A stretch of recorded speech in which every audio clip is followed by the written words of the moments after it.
Hello, it is December 4th, and we got a good one for you. The guys came in for great conversations. Hootie's back, by the way. Hootie and the Blowfish is all the way back. Great news. Number 65 for the Detroit Lions is the best hype man in the history of the world. I hope you get a chance to catch up with that. We also got all these conversations for you today, covering everything in the goddamn world. We go from 30 for 30 with Bob Knight, the entire NFL, and everything happening all over the place, including our weight loss challenge. You're going to want to stick around for that. Pat Anger has a great conversation, and Dan Dakich drops in and drops some real gems on society. I think you're going to love today. And if you love anything on earth, your gambling website needs to be something you love. And I love mine. It's mybookie.ag. Listen, this place has been slaughtering me, and I still love them. I'm still going to read this ad with just as much enthusiasm as I have in the past, because mybookie.ag, although they've been beating me the last couple of weeks, we'll talk about it later in the show, I still love everything they're about. You can gamble on everything there, and they're the most human-like bookie out there. Yep. They answer every single mention in DM at BetMyBookie on Twitter. So if you want to tweet them and tell them that they're a bunch of horse shit, go ahead and tell them that. If you want to tell them that their lines are too damn good and too tough to bet, tell them that, because they'll answer and they hear you. You can bet on everything at mybookie.ag. Whether you're an expert or a rookie, you have to be betting at MyBookie. If you're the kind of guy that likes to bet a little and win a lot, like playing the numbers on roulette, you can play a big parlay. If you pick 3 teams to win or 3 bets to hit, and you hit all 3, you can turn $100 into $600. We got college basketball, we got the NFL, we got NBA. I learned later you're going to hear NHL. Yep. That's a great conversation. You're going to want to hear that later. There's so much to gamble on. And right now, if you sign up with MyBookie, you will get a 50% deposit bonus to jumpstart your bankroll. It's a great way to bank even more money when you win. Don't miss out on one of the best weeks of the year to gamble on sports, and that's this week at mybookie.ag, mybookie.ag. Use promo code BACK, get a 50% bonus on your first deposit. That place is great. It's a lock, some would say. Yeah, you could say that. Also a lock is my security, my comfort. Everything in my life is locked up because I've started using the folks from Simply Safe.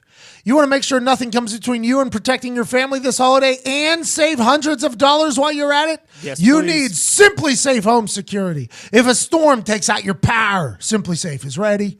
If an intruder cuts your phone line, Simply Safe is ready.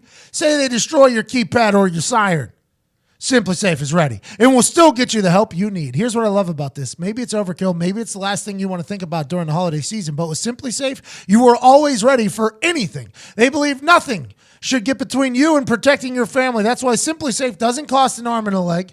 It could. Could. It could. It could. It could. But it won't. Because that's not what Simply Safe is about. They charge you what's fair, what's right. And what's right to them is $14.99 a month. Wow. And if that ain't right for you, you're not living right. How about some comfort and security for $14.99? No contracts, no markups, and there's no installation window. It's so easy, you'll have it up and running in just minutes. I recommend Simply Safe to everyone I know, especially this holiday when you have everything to be thankful for and everything to protect. And today you can save hundreds of dollars on that protection if you go to simplysafe.com/McAfee. That's simplysafe.com/MCAFEE. Make sure you use that URL because that's how they know that we sent you. Okay. You know what I mean? Yep. If you use that URL, they'll know that we sent you over there. Simply Safe people would be like, oh, I wonder where this person came from that spent $14.99 to get complete security and comfort this holiday season with an easy-to-use app that lets you know everything that happened. I wonder where this person came from. And then they're like, oh, what URL? And they're like, oh, it came from listening. Oh, McAfee sent you. Oh, McAfee. You came from a McAfee show. With all them dummies out there in the heartland. Yeah, that's where he came from. Hurry this holiday because the offer's ending soon. Simplysafe.com/McAfee. SIMPLISAFEE. Nope. SIMPLISAFE.com/MCAFEE. Great show for you. Let's get into it. Wild weekend. That DAZN commercial is the worst commercial of all time. I don't know why I chose to lead off with that, but every time it comes on, I hate the DAZN channel. I hate it. It sounds like whenever you get in like a fender bender and your horn just stays on. Or when like your neighbor's car, like the horn stays on or the alarm's on, it sounds exactly like that throughout the whole fucking house. And I'm just like, holy shit, what is going on back there? And you walk back there, and it's Michael Buffer. It's not Bruce Buffer, by the way. Michael Buffer. And I'm like, and they got old Cuzzy painting a painting. Like, I understand the idea behind it, but there's no way that's going to help sell the DAZN channel. No, I think you're right. I think it's pushing people away more than it's drawing them into it. I hate the DAZN channel. Yeah, exactly. I don't know how to tell them this. I honestly, they probably have good stuff. They invested what, like $100 million? Yeah, $165 million or something like that in Canelo. In that dude, let alone paying Michael Buffer for the let's get ready to, I can't even finish it here because we'd have to pay for that. We'd have to pay for that. That commercial has to be the worst commercial in the history of commercials. It's not a good reaction. You know what I mean? It's like International House of Burgers or whatever. Quite a negative reaction. Mm-hmm. But ain't nobody who went to IHOP before that be like, oh, I'm not going to IHOP because of IHOP. I will not go to DAZN because of that commercial. I will choose not to go to DAZN. I can't take it. I can't. It sounds... They carried the book, I think, probably 2 seconds, 3 seconds too long. Because it gets to the point where you're like, that's impressive. Look at this guy. Got the lungs of Phelps on him. You know what I mean? This guy's got good lungs on him. Way to go there, buff. And then it's like, all right. It feels like we're getting into the Dumb and Dumber scene. Would you like to hear the most annoying sound on on Earth or whatever when they're in the car? And I'm like, who thought of that being a good commercial for a company? I don't know. What are they? They're just boxing and yelling and painting? I guess. It's like it's a streaming network, I think. It's probably going to be really good, too, if I had to guess. If they're investing that much money into it, it has to be good. They got to have some Saudi money behind them or something. They're investing a lot of money early. Yeah. I don't know who has. There's a lot of money out there to be had from what I've been learning, by the way, in my ventures across this country, shaking hands, kissing babies. Oh, yeah. There's a lot of money out there. A lot of the money, though, not great money to be in bed with. From what I've heard. I guess Twitter right now is in an interesting spot. Really? Yeah, they banned another person. They banned Laura Loomer. For what? Same thing as Alex Jones was getting. Okay. It's like if you're a wildly conspiracy to the right, you get banned. Right. And I'm assuming to the left you would get banned as well. Right. But she chained herself to outside of Twitter. She chained herself to Twitter. After she got banned? Yeah. Like, I'm not leaving until whatever. And they were like, all right. And it was like an actual standoff. Like Twitter, it's the first time somebody was like, okay, let's see how long this lasts. And I think Twitter won because she was cold. I think she got cold out there. I think she got cold and it landed. But she was talking about, anytime somebody's the number one trend on a platform that they are protesting, I think that's interesting. So I clicked on it. I do a lot of sitting at home clicking on things during the weekends. It's the best. It's the absolute best. I click on this lady, and she's giving a full speech about who owns Twitter right now. Not good. Saudis own Twitter right now. It's all oil money. It's people that don't like America is what I was told by Laura Loomer, the number one trending person this weekend. Saudis own a bigger stake of Twitter than Jack Dorsey does, is what Laura told me. I did not fact check, but it feels like she was telling the truth. I don't get it. Like, what do they own? I think it's a publicly traded company, so they own more stocks than one of the co-founders, Jack, which is the current CEO, I believe. Right. So I guess this is just strictly off what Laura told us. So this is unverified news. It's kind of what I live off. That's Twitter, pretty much. I live off of unverified. Exactly. It is Twitter. Yeah. That got me into a situation. We'll talk about that in a second. I want to talk about it real soon, though. Got it. Let's just get this Laura Loomer thing out of the way. Yeah. She said Saudis own the majority of Twitter, so that's why they're trying to ruin America. That's why if you love America a lot, you get banned. I feel like everyone says Twitter's in a bad spot for the last 3 years. I don't think Twitter's going anywhere. I think Twitter's finally making money, by the way. It's like Dana Holgorsen at WVU. I think he's finally becoming a good head coach. Now's not the time to get rid of him. There's a lot of conversations about firing Dana because his teams never really live up to the hype. Right. They always are good. They never win, though.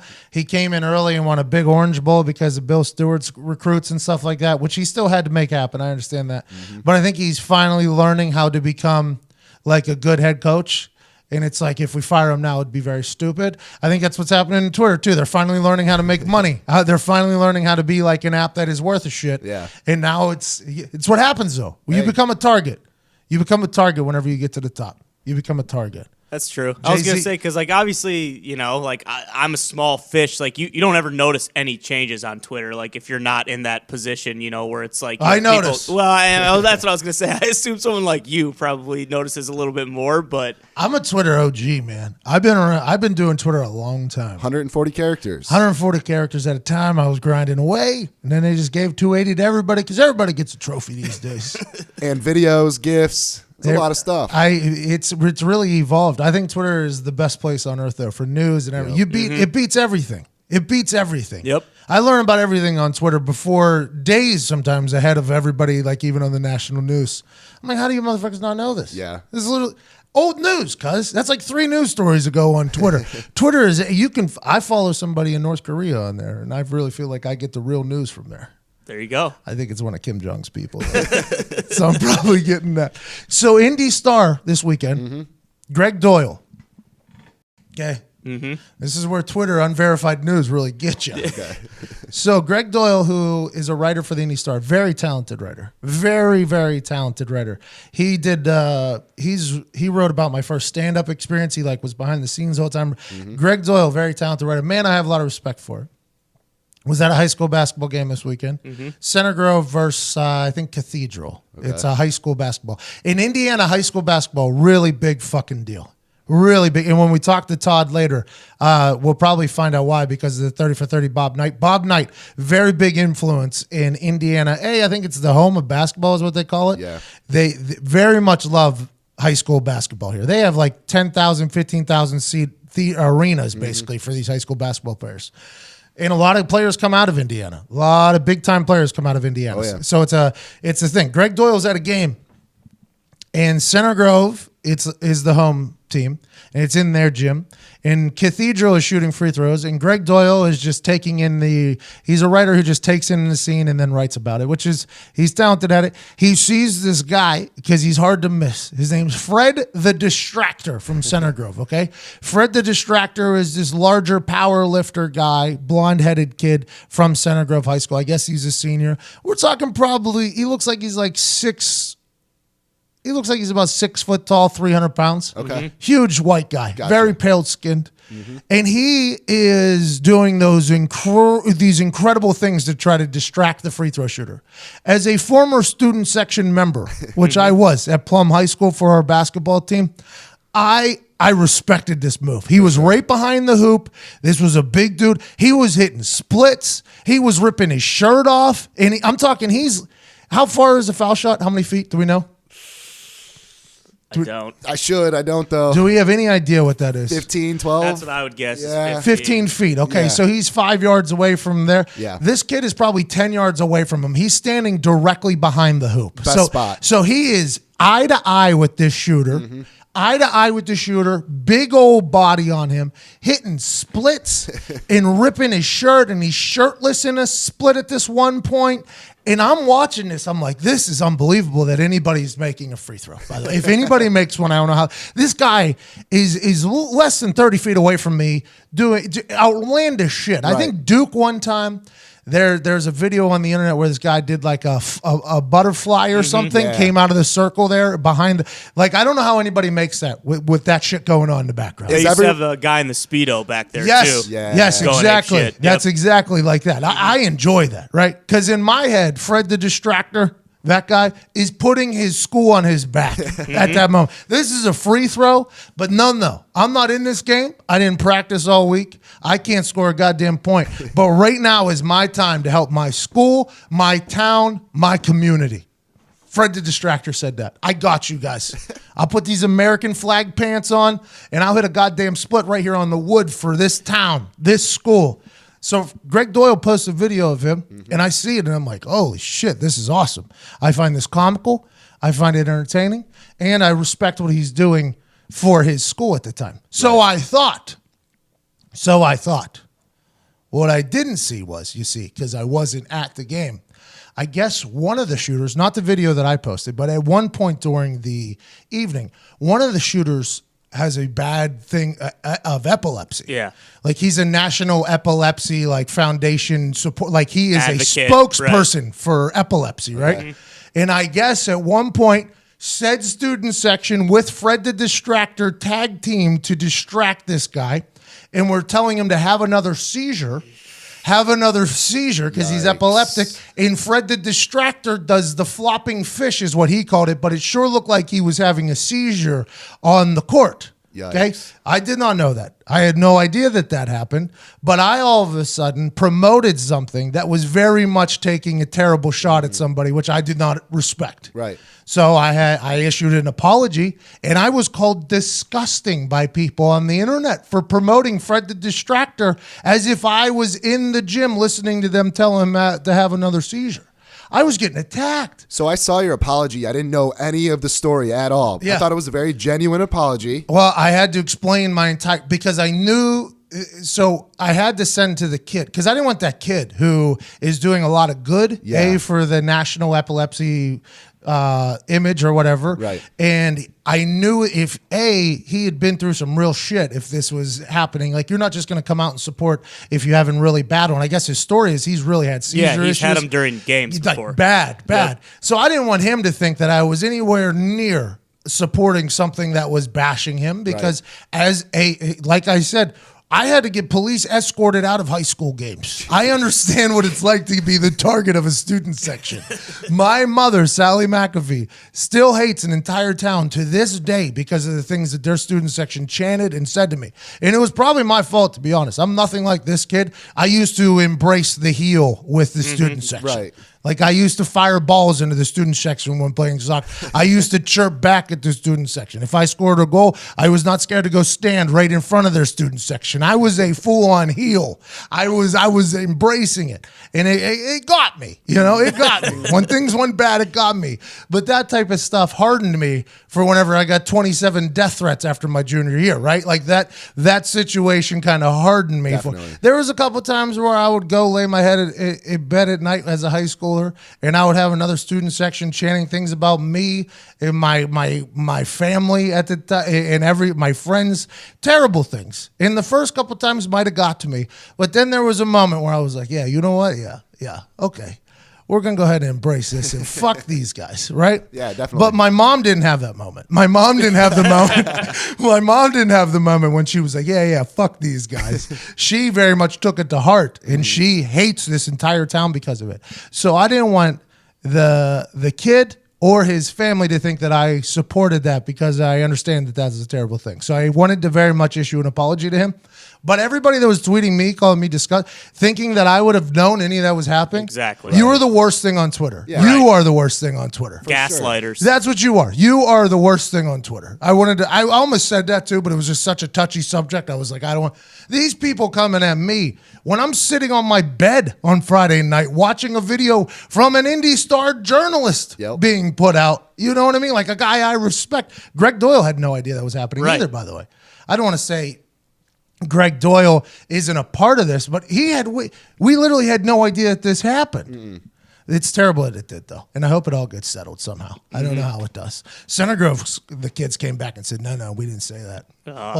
They doubled down. Yeah. Wow. They triple stamped on a double stamp. They triple stamped on a double stamp. There's so many cameras out there, though. Somebody's going to have a recording of it. Oh, yeah. Yes. You can't. Back in my day, we could have possibly said that with a straight face and been like, yeah, we didn't say that at all. No such thing happened. The other kid's like, no, I heard it. And they're like, no, never. And then there's just 1,000 people with cameras around. This is the different world for you, Foxy. Absolutely. This is what I grew up with. But also, if they didn't say it, it'll be there. Yep. It'll be on camera. True. So it's an interesting little, I was watching this high school drama unfold on my fucking timeline, because both Center Grove, the school that have issued the apology who said they didn't do it, they tagged me in their tweet. And then obviously the other side, so my timeline was filled with this fucking high school drama all weekend. It was very interesting to kind of see it all unfold. But I do want to make sure the kid knows that I'm sorry, though. Definitely. I would not support something like that. Well, and anyone who knows you knows that if you have all the context in that situation, then you're not tweeting that. You're not putting it out there. I would have stayed very much away from it. Exactly. Right. But Fred's commitment, in my eyes, to his school This kid was ripping shirts. He's a part of the team at that point. But he is putting the team on his back at that point. And you always got to respect a good student section, but have to. But I guess there's just a line. Yeah, exactly. There is just a line. Yep. Now, granted, I don't think we ever played against somebody who had epilepsy. I have no idea. I'm sure there's assholes in our school who would have said something, but that wouldn't have been my thing. Right. That wouldn't have been my thing. That's not my thing. School student sections, by the way, I thought they were gone. I think that might have been why I was so impressed by Fred the Distractor, because that seems like a very old school thing. That seems like something back in the day. I will say for sure, like my brother's your age, student section's way better than when I was in high school. It's because there wasn't anything else to do. Right. Exactly. So it's just like why the TV shows back in the day used to get like 15, 20 rating stuff, percentage rating or whatever. Like 20% of people are watching because there was no options. Just like there was no options back in the day. Now there's options. Yeah. Back in the day, if you wanted to hang out and talk to people, the only way you did that is at a gathering. Yep. Right. There's no way you can just group FaceTime is now a fucking thing. Like, you can just FaceTime with 100 people. Have you used it yet? No, I can't wait. Yeah, same. I'm very excited. Very excited. I cannot wait to just. Zito said up to 23 people. I don't know how that's possible. There's no way I know 23 people that want to fucking talk. There's no way. There's no way. But I'm excited for a nice little huddle, you know? Little team meeting in there. Boys, let's talk about it. So I want to let that kid know. I don't want to say his name because I don't want people to tweet him, but these are underagers, by the way. That's a good point. But this is the unverified news of Twitter. That was the unverified news. Yeah. Yeah. I got bamboozled. How are you? I mean, I'm obviously on my vitamins. Yeah. Right. That video pops up of a kid hitting a split. It says, here's another one from, I mean, I'm not supposed to not jump on that. Yeah, exactly. By the way, that fake punt by Georgia, no good. No good. They had him, bro. That's tough. They had Alabama. Jalen Hurts, what a magical story for him. So cool. Yeah, that's awesome. He finishes the game. Yep. He finished the game against Oklahoma. Georgia. He finishes the game. Good for him. Gets his whole redemption story. What a story. Everybody talking about that's what a true leader does. That's what a true whatever does. I very much am also on the other side of the whole thing, which we've heard a lot of people talk about. You've heard a lot of NFL guys come out and say, let's not bash people who leave to go play. Right. Right. Because that's kind of what a lot of people were insinuating. Like, next time a player wants to leave, tell them the Jalen Hurts story, where he stuck around for his team, for his school, blah, blah, blah, which is honorable. Yeah. It is very honorable that he did that. I think it's very honorable. But also, if a kid decides to leave because he's at a place like Alabama where a 5-star comes in and replaces him and he wants to go play somewhere to prove himself, like, I don't think that's a bad thing either. I think situations are situational, but I'm very happy. It's one of the worst lines I've ever said. I'm very happy it worked out for Jalen Hurts, though. Yeah, I mean, I'm sure he would have rather went to like Florida State or Florida and started as their quarterback all year. But he has a good ending still. But if possibly playing that game against Alabama. Yeah, exactly. Yeah, he looked like he learned how to throw a little bit. Maybe. He was sitting in the pocket a little bit. Nice little juice there. Tua talked about how his dad had that belt for him. Did you hear that? No. Oh, yeah. In the college game day, they had to sit down with Tua. And he said, if I didn't play good through an interception or my grades weren't good, I knew what was coming at home. And the guy, Tom Rinaldi, was like, oh, what's coming? Like I said, oh, what's coming? He was like all happy. And Tua was like, the belt. And they had like happy music behind it too. And like went right next to the next scene. It was like, family is everything. I'm like, oh, we're just going to skip by that belt comment? Yikes. The internet didn't though. The internet heard it. The internet heard that comment and was like, wait a minute. Internet doesn't miss anything. The internet does not miss a goddamn thing. They don't miss a goddamn No thing. way. And then they moved forward like it was Tua's dad's decision to go to Alabama. And Tua was like, yeah, that's not my decision to make, to be honest. Jeez. Just straight up all in on the dad makes every decision for me. Where's the younger brother going? Alabama. Wherever the fuck dad says. I think he already committed to Alabama. Hey, Tua, I'm worried about what happened to Tua after the winning that game, that SEC championship night in Alabama. Everybody screaming, roll motherfucking tide. Oh, yeah. There's just one kid just screaming, though. That's Tua. He probably got his ass beat after that game. That's a shame, man. Yeah, it is. But, I mean, it made him I think there is discipline. I think discipline is needed. Adrian Peterson came out, I guess, and said he still spanks his kid. I just think PR-wise, probably not the right move. Yeah, he might want to just stay away from that. It's a whole new world. It's like timeout is the answer for everything, right? Yeah. Timeout. And like taking your phone from you and stuff. Yep. It's interesting. I'll tell you what, old Sally McAfee and Tim McAfee were not scared to put their hands on old Pat McAfee. They were not, both. I'm not talking about just Tim McAfee either. And I deserved it too. Right. But it's a whole new world now. Yeah, you can't. So what am I supposed to do? I'm just supposed to like talk to my kids in ways that they feel terrible? See, I think that's more damaging. That's what I'm saying. I guess you're just supposed to have a relationship, like a friend relationship with your kid. I guess. Like I'd rather 100 times out of 100 times rather have my dad beat my ass than berate me. No, you did get branded. That's that's true. How's that feel, by the way? It's all right today. I got some good stuff. I actually got like some legit like wrap for it because I like this past week when I'd wrap it, it'd just fall down and like just rub against my so I'd have like a bunch of lint in it and stuff like that. Oh, from the sweats. Yeah. Yeah, this is where sweatpants get you. I know, but same thing this weekend. I was wearing the Mugsies and it was just rubbing against my jeans like all night at the bar. So, but it feels all right. It feels good, and you can see the FTB. So I'm happy about that. There for a while was a question. There for a while because on the bench over there, it's just a wooden burn block. Right. Square, yeah. Just a square burn. That's all it is. There's no FTB in there at all. That's wild. Yeah, I don't know what you're supposed to do. That's why I think it should be up to the parents. As long as you're not like leaving like visible big marks on your kid, I think you should be able to punish them any way you want. A kid shows up at school with a like a bruise on. That kid is going right into like foster care, right? Immediately nowadays. Probably. Yeah. That's the way it is, right? I think so. I think it's going to be interesting to see me with a kid. I can't wait. Everybody else's kids seem to flock to me, and I hate it. Like Phil's kids, I like them because they're Phil's kids. They're Phil's kids. Every time they're around, though, I feel like I get sick. You know, I get like a whooping cough every time, which I don't even know what that is, but it's a deep one. And I'm always scared of what I'm going to say in front of them. Right, I'm always scared I'm going to drop like a fuck in front of them. Right. And then I'm the bad guy because in my office, when kids come in, it's their office, you know? Oh, yeah. It's like a play place at a restaurant that just takes over the whole restaurant. Kids just take over places. And I get very nervous. But when it's my kid, it's like literally every move I do is going to shape this kid. That's a scary thing, man. That's a horror film. That's scary to think about. See, like my brother just had a kid, and so he's very young, and he's in potato mode.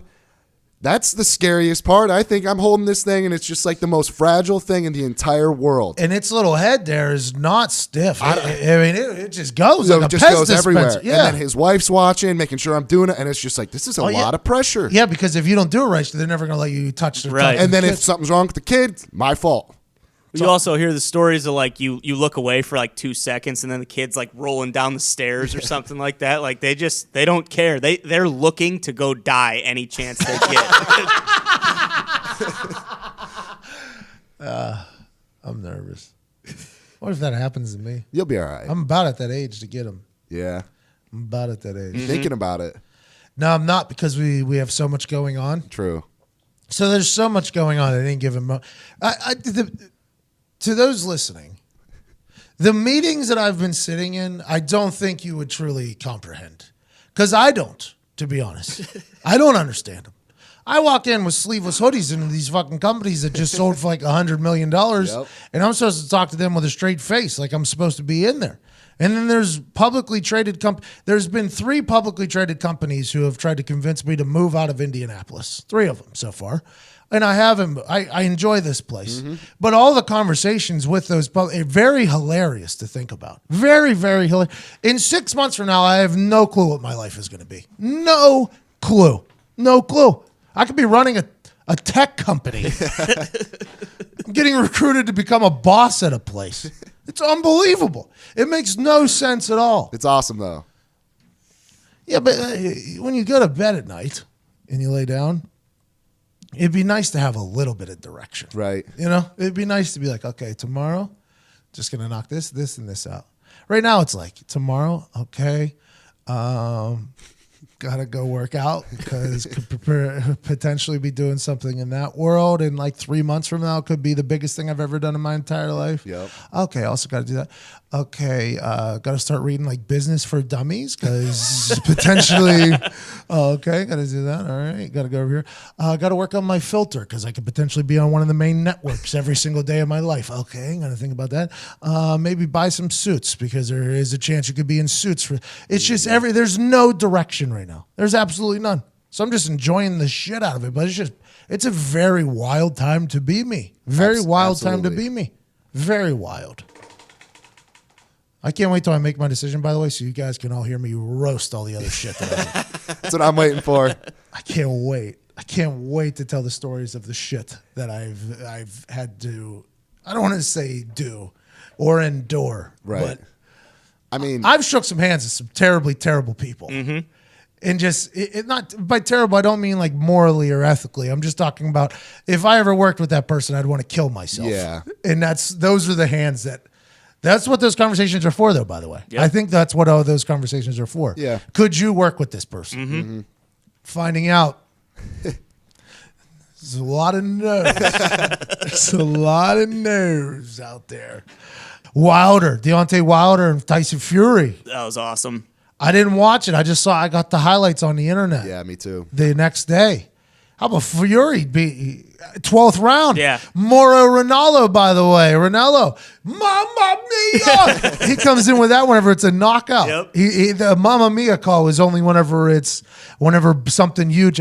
Johnny Gongaro, Tommaso Ciampa jump off of a 30-foot thing basically through a table. Mauro Ranallo, Mamma Mia! Floyd Mayweather knocks out Conor McGregor. Mamma Mia! Tyson Fury, 12th round, 2 minutes, I think, and 12 seconds left.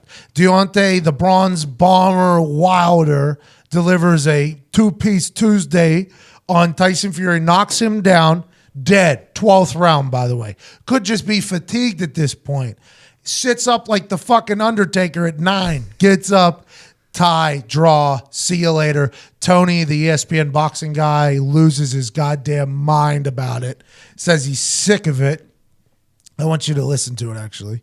How does this happen? Look, I could take 10 years, and it's been years and years of the same garbage, the same trash. I have no choice. I've been in this business 40 years of life. Where am I going to go? I got nowhere to go. But if I did, I'd get the hell out of it. I'd get the hell out of it. I'm sick and tired of watching these fighters that put everything on the line. They get in the ring, they come out of the ring with less of themselves physically than they had when they went in. And this gets done to them by a bunch of cowards at ringside that never took a punch in their life. I'm sick of it. He's being held hostage by the boxing world. What am I been doing this 30 years? Where am I going to go? I'm stuck. I'm stuck in boxing, he said. And he said that the cowards ringside ain't do nothing but fuck it all up. Internet lost their mind too. It's all business. Yeah, right? why does he care, though? They're going to fight again, and he's going to get paid for doing the fight the next time. Hey, Teddy, how about boxing becoming relevant because of this? Right. How about it? I probably not as much talk about Deontay, but then that gets into the whole thing of we're saying it's rigged then. Yeah. Like we're saying it's Which I we're think saying it is. boxing is completely rigged, which not great. By And the I way. think it has been for the last 20 years. So there was no chance Conor McGregor was going to win that No. fight. No. way Conor McGregor walks into the boxing world and it's not. It's like I think some of them rough and rowdy fights are rigged too by the goddamn judges down there. I think you might be right. I thought Sean won. I Yeah. did too. I thought Sean won. I was watching through that, but that's my only experience with the judges. I didn't even think about the judges. I'm not a big boxing fan. Same. So I don't even really think about this is the judge's decision. Everybody bitches about the judges, but Dana White bitches about the judges. It's like, who are these judges? These people are hated by everybody. They're like NFL refs. Yeah. Yep. They're like NFL refs. They're hated. Absolutely hated. Well, it's like the Triple G Canelo fight. You have two judges that have the exact opposite. Like they see one guy winning 120 to 112, and then the other guy winning by the same score. It's like, how are you that far off on your? So they got to bring in the Skip Bayless judge. Yeah. Right. It's like, all right, who sees this the complete opposite way of everybody else and has 100% conviction? Exactly. That's what they do with the judges. And then the third guy is always like, hey, it's a draw. Okay, we need another fight. So make sure that no matter what, that you have it down as a draw on your card. So Deontay Wilder, I like this guy, by the way. Mm-hmm. How come I don't know him? How come I don't know much about him? He seems to be he's about that life, like savage. Yeah. He's a savage of a human. He calls himself the bomber. I love that. And he's in the 12th round still throwing bombs. That means he's in shape. Mm-hmm. That means he like really trains and shit like that. I think the heavyweight pool is just so like there just aren't that many big names anymore. So like guys like him, he just like beats the piss out of everyone. So there's no like big marquee fights. So that's why they need Fury to last at least another fight with him. Exactly. So the next one's going to be an early knockout by Wilder. You would think. Boxing. But they also might want the trilogy. Kirk Cousins, by the way, loses another primetime game. Yeah. It's not primetime. Was it primetime? It was America's Game of the Week. Yeah. It was 4:25, so primetime. A lot of people watching it. Patriots, man. Never get talked about. They're just going to fucking do it again. I sit are. there, I watched it with Connor, and I'm like, it's like, dude, I know what's coming this year. Yep. It's going to happen. And then he just kind of sits there and smiles. Just because that guy that was telling Thielen to shut the fuck up, He's got it. He's just so much smarter than everyone else. Everybody. Yeah. You think he's smarter than Mike McCarthy? Or? Oh, that fat fuck. I'm Easy. so glad he's gone. Tony Dungy, not happy about it. He wasn't. Tony Dungy said 4 times on Football Night in America, 4 different times they were asked about it. They gave the same answers, him and Rodney Harrison. They literally gave the exact same answers 4 times in a row. I don't know how you do that. I guess that's the TV way. Yeah. I don't know how you give the same answer every time. I would have to have a different take of some sort. Maybe if it's 2 times, you got to do your thing. But they were asked 4 times about it because it was the big news. Mm-hmm. Tony Dungy, not happy about them firing a Super Bowl winning coach halfway through the season. 12 years he's been there. 12 years, 9 playoffs. They should have fired him 5 years ago. Seriously. Guy is fucking ruthless. I mean, it just like now. This season doesn't feel like a complete lost cause anymore. Like they're not going to make the playoffs. That's fine. They've had a couple bad losses, but there's a light at the end of the tunnel now. Rodney Harrison said, "Aaron Rodgers wasn't Aaron Rodgers out there today. He had no personality. He had no grit." Yeah, he was trying to lose because he wanted McCarthy to get fired. Tell you what, Ty, you started these rumblings. You started them. I will say you started these on the internet. People are saying. Mm-hmm. Ty Schmidt was the one saying. You started it. I think it might have been like a real thing. Yeah. That Aaron Rodgers was sabotaging so that Mike McCarthy would get fired finally. Yes, he doesn't lose at Lambeau in December. And especially against that Cardinals team is so bad. You know what? They lost to our Colts team. I don't know if it was in December or not. I remember that game. When we weren't that great. We returned the opening kickoff to the house and everything I think that. I think that might have been an October game, if I remember correctly. Yeah, I'm not sure. I don't remember. But it was in Lambeau and we won. And it was very confusing that we won in Lambeau. Because that's that's your guys' home. I mean, that's sacred ground there. Right. Because you're not only playing Aaron, you're playing the entire city of Green Bay. Did you see they said like the bar that's like inside the atrium at Lambeau, fucking it came up on the screen that said McCarthy got fired and like just beers flying everywhere, people going crazy, like everyone wanted him out. That's how we reacted when it said Rich Rodriguez was going to Alabama. Yeah. What? Everybody panic! Screaming, shots being taken, bottles flying. Everybody wanted him out. Who's next? Bruce Arians. I would love that. Bruce Arians said he would only come back for Cleveland, and I don't think he knew that there was a chance to work with Aaron Rodgers. That's what I think. Bruce Arians has worked with Peyton Manning, Andrew Luck, Carson Palmer. The only person Roethlisberger. And if he works with Aaron Rodgers, you'd think the only one he really hadn't had is Tom Brady. Mm-hmm. I think. Now, granted, they're going to have to beef up that offensive line because Bruce Arians does a lot of hold my dick back there. Yeah.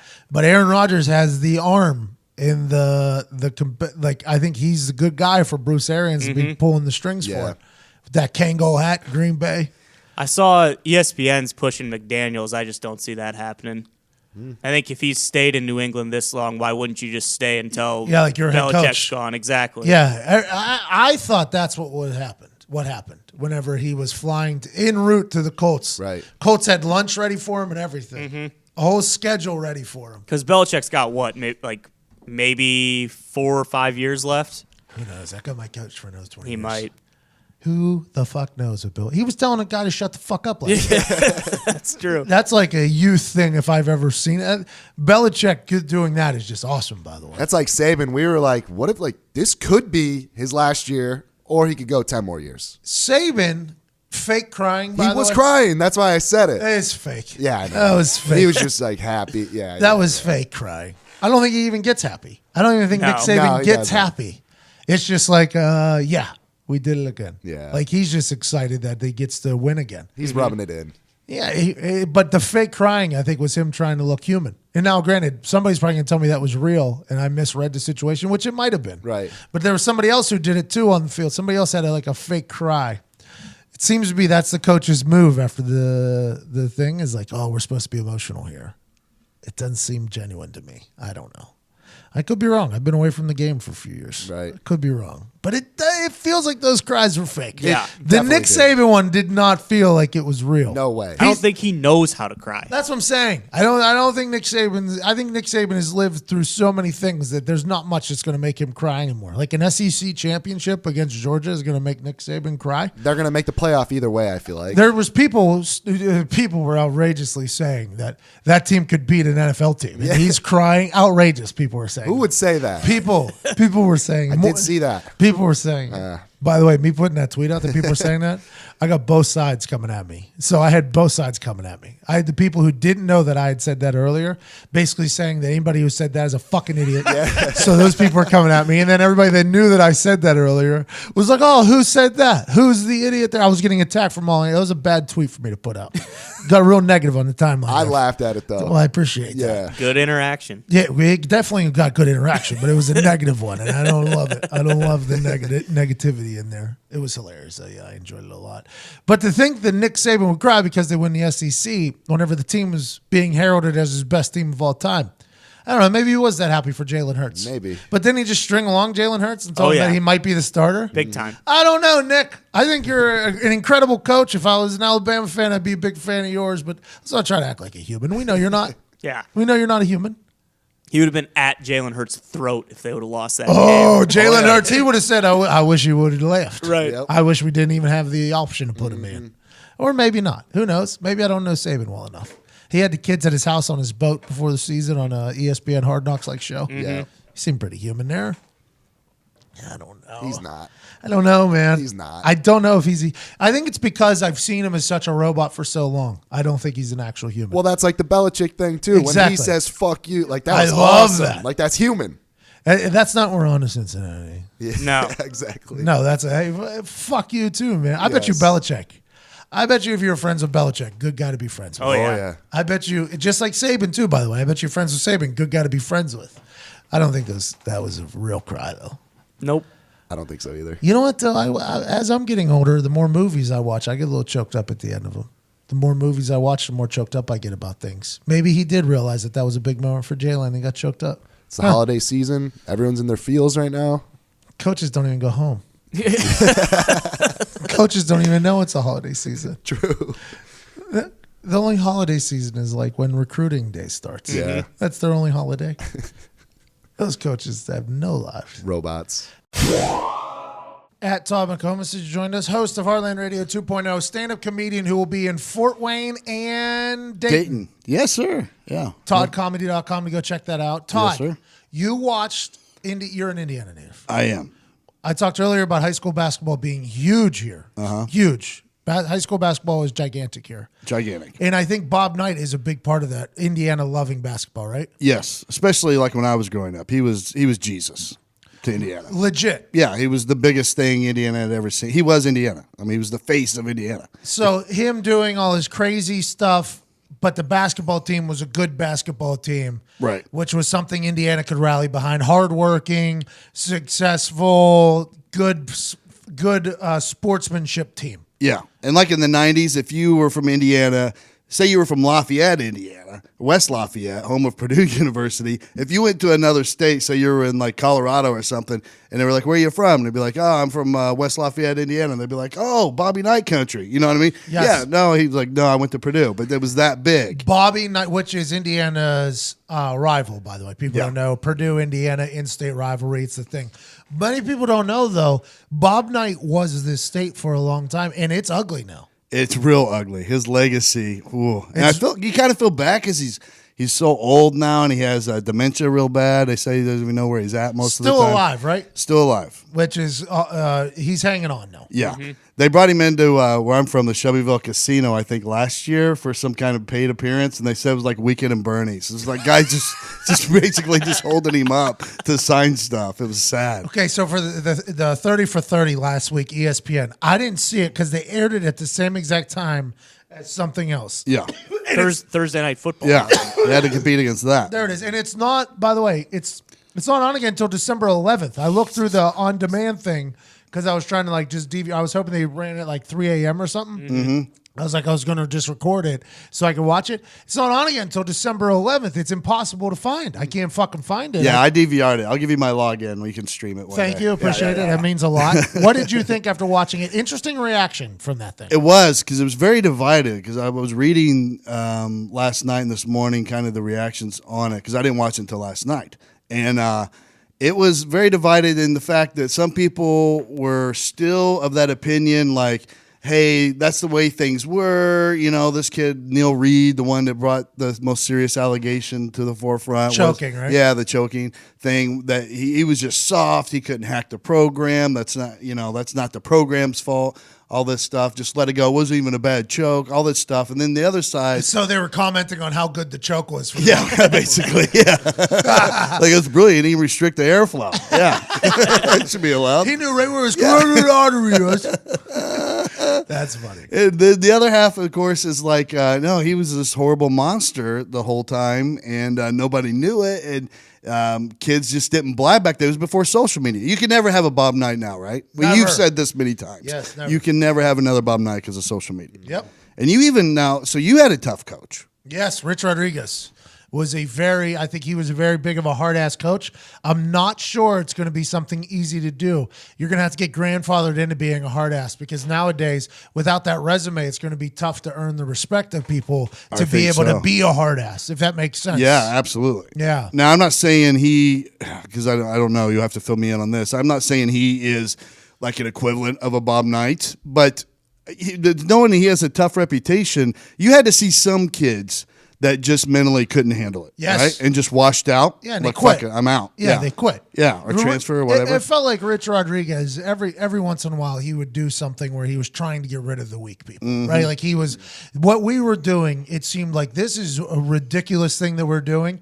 And in the moment, may not have understood why we were doing it. Right. He was just trying to get the kids to quit that he didn't want there, basically. He was just trying to get them to quit. So it was conditioning or these 6:30 things that we would do, these workouts we would do, or just the ridiculous things that would happen. It was like he was trying to kind of separate the weak from the strong. In hindsight, that's obviously what it was. But when you're in it, it's like, yo, this guy's a fucking asshole. And he was literally like, he just wanted to see who would make it, I think. Yeah, which I think, I'm an old guy, but I think it's a good quality. I mean, I don't know. It's like Navy finding the SEAL more test, elite. Yeah. The Navy SEAL test is not an easy one. They're looking for people to become the Navy SEALs. Yeah. And if you're a big program that everybody wants to go to, like IU was at that time and West Virginia was. No, we were not, by the way. We had nowhere else to go. That's why we thought he could do it to us. Okay. We had nowhere. Everybody else there, we had nowhere to fuck. We fell to West Virginia. Yeah. It's not like we had anywhere else to go. So whenever he went to Michigan, we knew his shit wasn't going to work because those kids got options. Those kids got out. We ain't got no options. So, but if you were running a basketball program though, where everybody knew it was going to be hard fucking work to get in there, you're saying Bob Knight just wanted to see who could make it, who couldn't make it, because that quality of grit, by the way, can be faked, but it can't be. It can be sought. It can, and this is where I'm glad I watched the documentary because the first part of it, I was like, oh, it's going to rehash the old shit that I lived through in 2000 when this all came forward. Yeah. Thanks You to thought you ESPN. knew everything. Yeah, I'm like, oh, we know.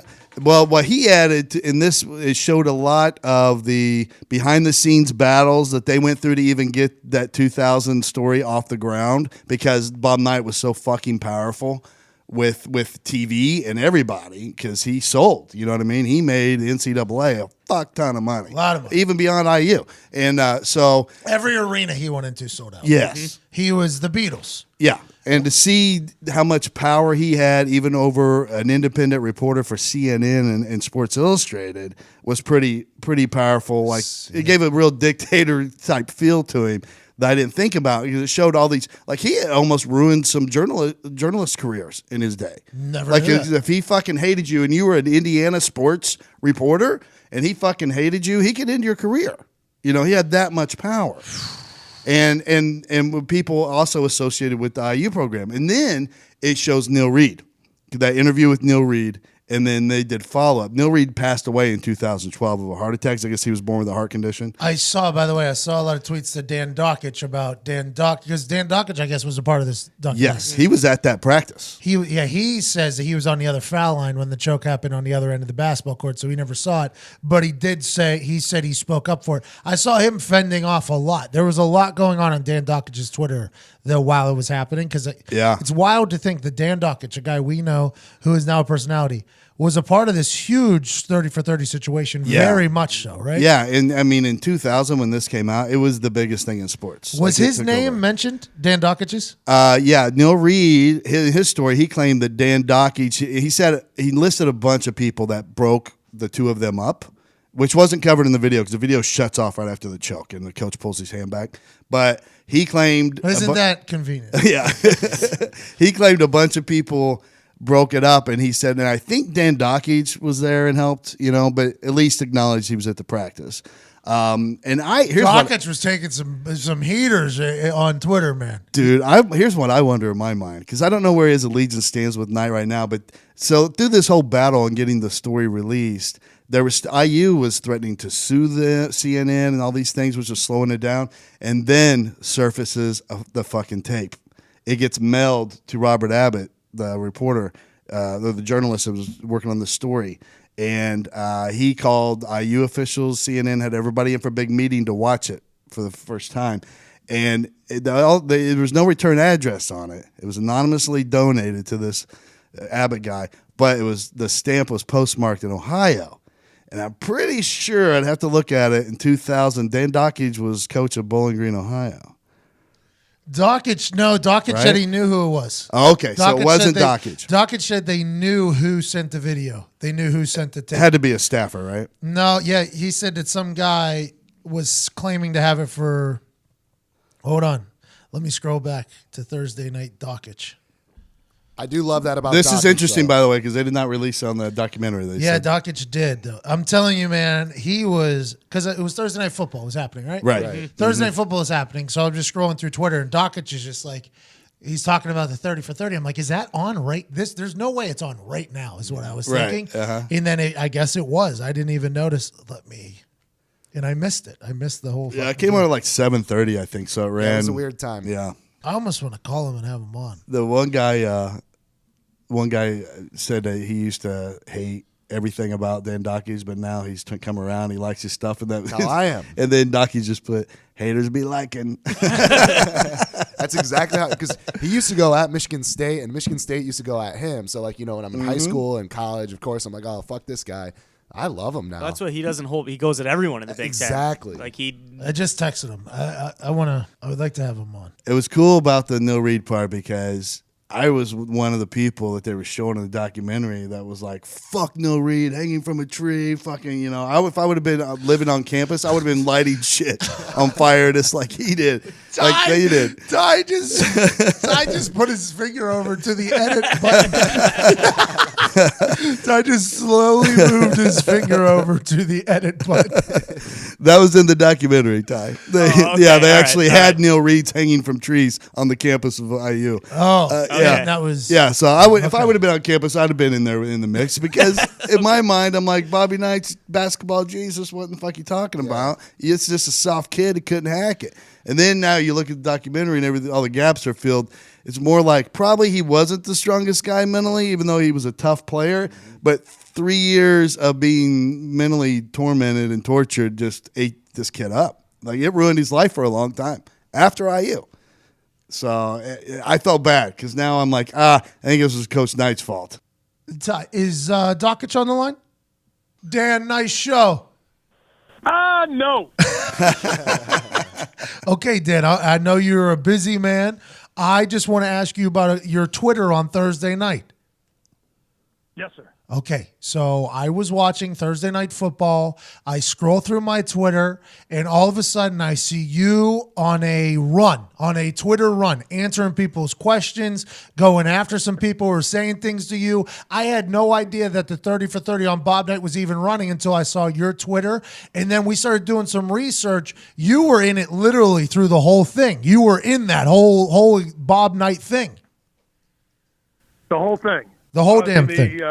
No, it's not true because after the season, when Neil Reed, finally quit and all that, I had gone to Bowling Green. I'd gone to interview. I don't know, but basically through the whole thing, yes. But for the firing and all that stuff, and when Reed finally did quit, I was at BG, so I'd left at the end. Todd here used to be a detective. He said that film, the practice film of the choking came from in Ohio, and he was wondering if you had any connection to it. I said no. I said no. I said Dan actually tweeted who it was, I think. Yeah, Ron Felling, assistant coach, who it's interesting. Felling told people that he had the tape, and in fact, he told assistant athletic director. He made it very clear, to a lot of people to don't lie. In fact, the trainer, Tim Garrow, who's still there, lied. And he called me up. He goes, "Hey, will you tell Felling not to give up that tape?"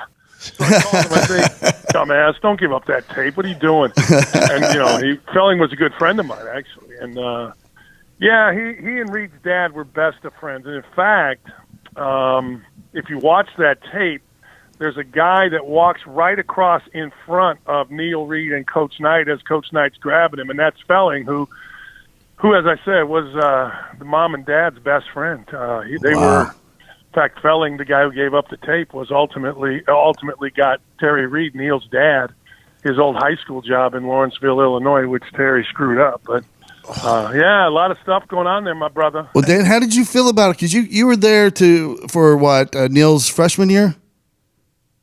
Yeah, I'd have to think about it. I think I was there long, and I think maybe he left after sophomore year. People. I'm old, man. I'm 56. I can't. I don't remember dates and years, but Neil. We knew his dad. We knew his mom. We got him jobs all the time. In fact, Neil's sister worked in our office because the family was broke. So yeah, but I was there 2 years. With Neil, I think. Well, mentally speaking, IU was known for mentally tough ball players. How would you rate him mentally? Did he fit in with that mold, or was he a little soft up there? Let me put it to you this way. He was tough on the court in terms of doing what you got to understand. Now, I'm on a podcast here, and the guy died, so if you say anything even remotely negative, right, people kill you, right? I saw you getting crushed. Yeah, I saw you getting crushed on Twitter for that. Yeah, right? I mean, you're getting crushed. So Neil was an okay guy. I mean, the portrayal of him as a guy on an island that nobody helped or nobody protected is completely false. Because, as I said, I mean, the dad's best friend is the guy staring at night grabbing the kid. You know what I mean? And so Neil was okay. I mean, he wasn't exactly he was tough on the court. They showed some things that once or twice that he did. But he wasn't I don't know. What seemed to be a perfect match really wasn't a perfect match between Indiana and the Reed family. Let's put it that way. How did you feel about the 30 for 30? You said on Twitter numerous times that it felt like it had a slant to it. Anybody who really knew anything refused to be a part of it, basically. Is that? Yeah, that's kind of your view? Yeah, and you know, Pat, you can, I think, appreciate this. Like, the slant. I mean, they're not doing a 30 for 30 to tell the story of Bob Knight helping Ryan White. The kid from Cicero was really the first eighth. They're not doing a 30 for 30 to talk about him helping Landon Turner. The slant. And they asked me to be in it, and I said no. I said, look, two reasons. One, if I'm going to comment on it, I'm not letting you all edit it. And as I know a lot of you understand, Pat. True. Yeah, because you say 10 good things, one bad thing, they're going to use the one bad thing. True, that makes sense. And then the other thing was, my thing is, this was all rehashed 20 years ago, or hashed out 20 years ago with specials and breaking news and interviews and Jeremy Schaff. And I told the guy, Robert Abb, I said, why don't you just let him die? I mean, Coach Knight is living his life out in, let him live his life. He's 70-some years old. So they wanted to come in and, and I don't know. Look, I have no relationship with Coach Knight. I don't want a relationship with Coach Knight. I don't have any respect for Coach Knight. So I got really no reason to defend him. But it was like, all right, I mean, just let the guy live his life, man. You already went through all this. I'll give you one example of how, like bias we knew it was going to be. There's a picture, or there's a kind of a montage of Coach Knight yelling, and one of the things that they show is him yelling at the students behind the basket to put this sign down. Well, they make that seem like a bad thing. Well, truth of the matter is they had a profane sign. I was sitting right there, and I told them to take the sign down. It was derogatory towards a player on the other team, and this day and age it would have been considered incredibly offensive. But they put that as a negative. So, I know how that was going to go. So I didn't need to be involved. Yep, I respect it. Well, you on the other side of the foul line.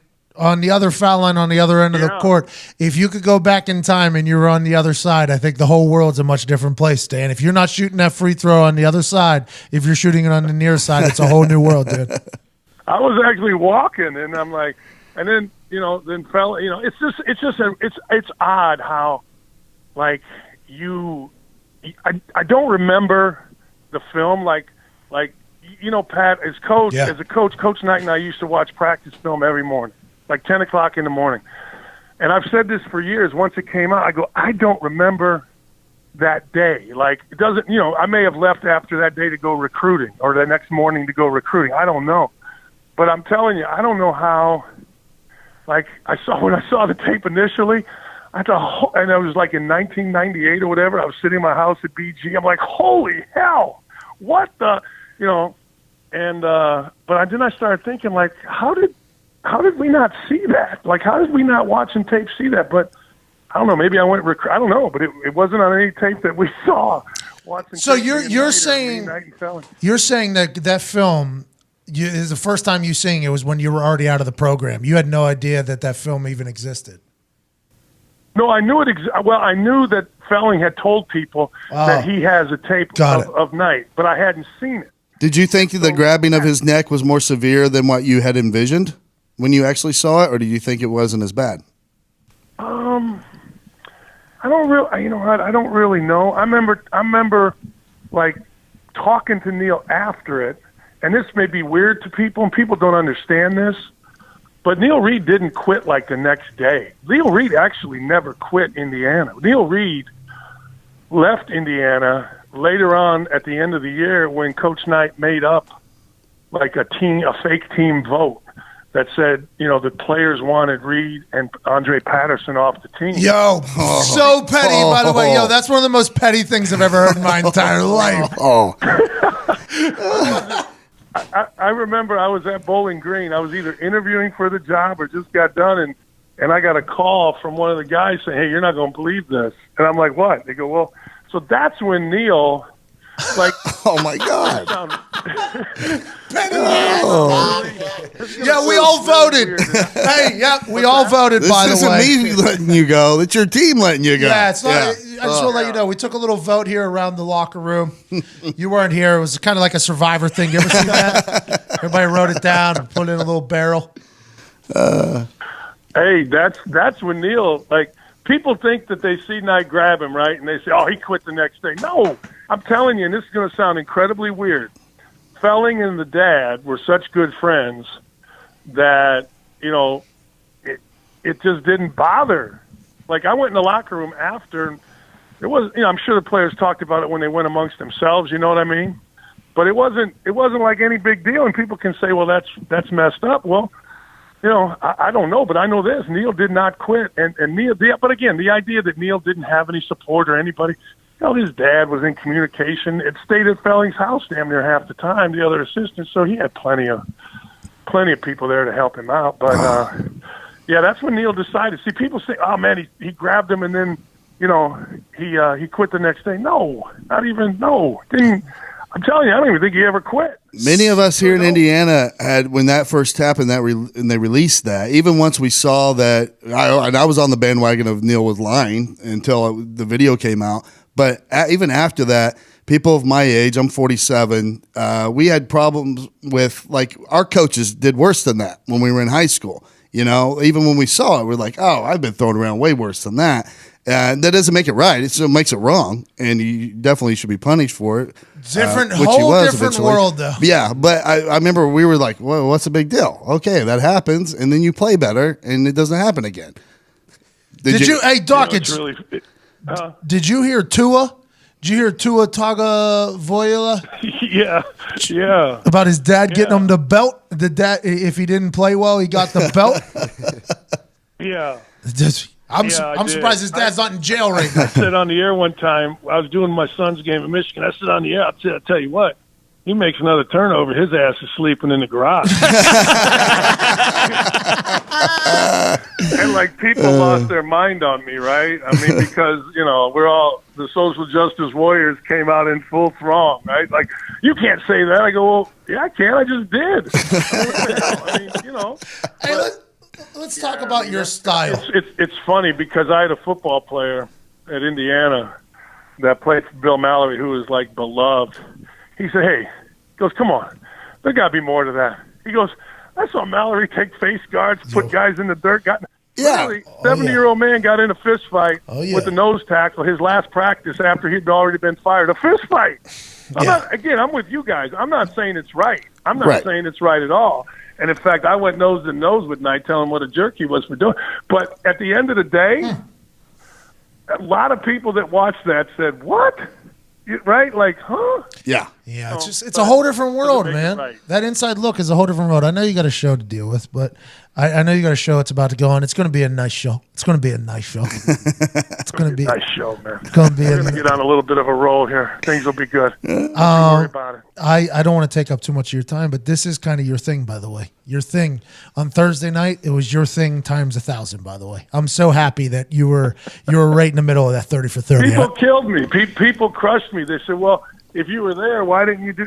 Like, and that's the one thing. Like, people think, and I get it, but people think that Neil didn't have, allies, a support, or nobody helped him. Hell, like I said, man, his dad's best friend was our assistant coach. What He's school? the guy standing right there in front. What school? What school hates you the most? What school hates you the most, Dan? And why? I didn't feel much love out of Louisville the other day.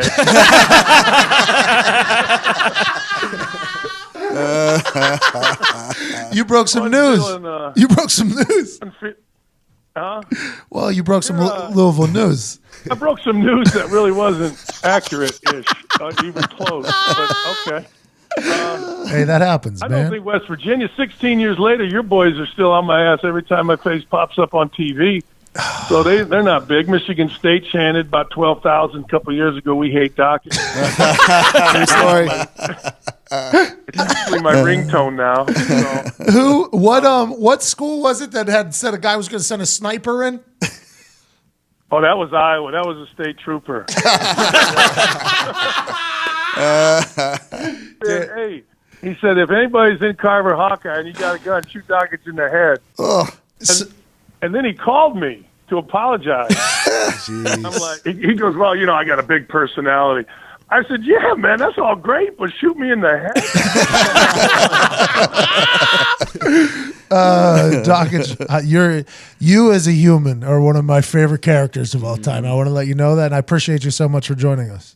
Of course, man, of course. Hey, tell them about our trip from the airport to frickin' Bristol. Tell your boys about our little trip the other day, a couple weeks ago. It was good times, good times. Dakich was my chauffeur from the airport to Bristol because I didn't have a car. So I hopped in there. I thought we were in the wrong city a couple of times, had a little bit of a moment. It was tough. Hey, my man, we're in Hartford, Connecticut. Hartford, frickin' Connecticut. And there's like a gym that's the size of my head, and it says like the Small Town Garden Gym. My man looks at me and says, that where the Celtics play? It was an arena. It was an arena. Have a little respect. I'm like, dumbass. I go, that would be Boston, dumbass. 100 miles away, but good guess. Nice. My man is beautiful here. Hey, have a great show. I appreciate you. Is this where Bob and Tom is? No, I don't know. Are you on Bob and Tom right now?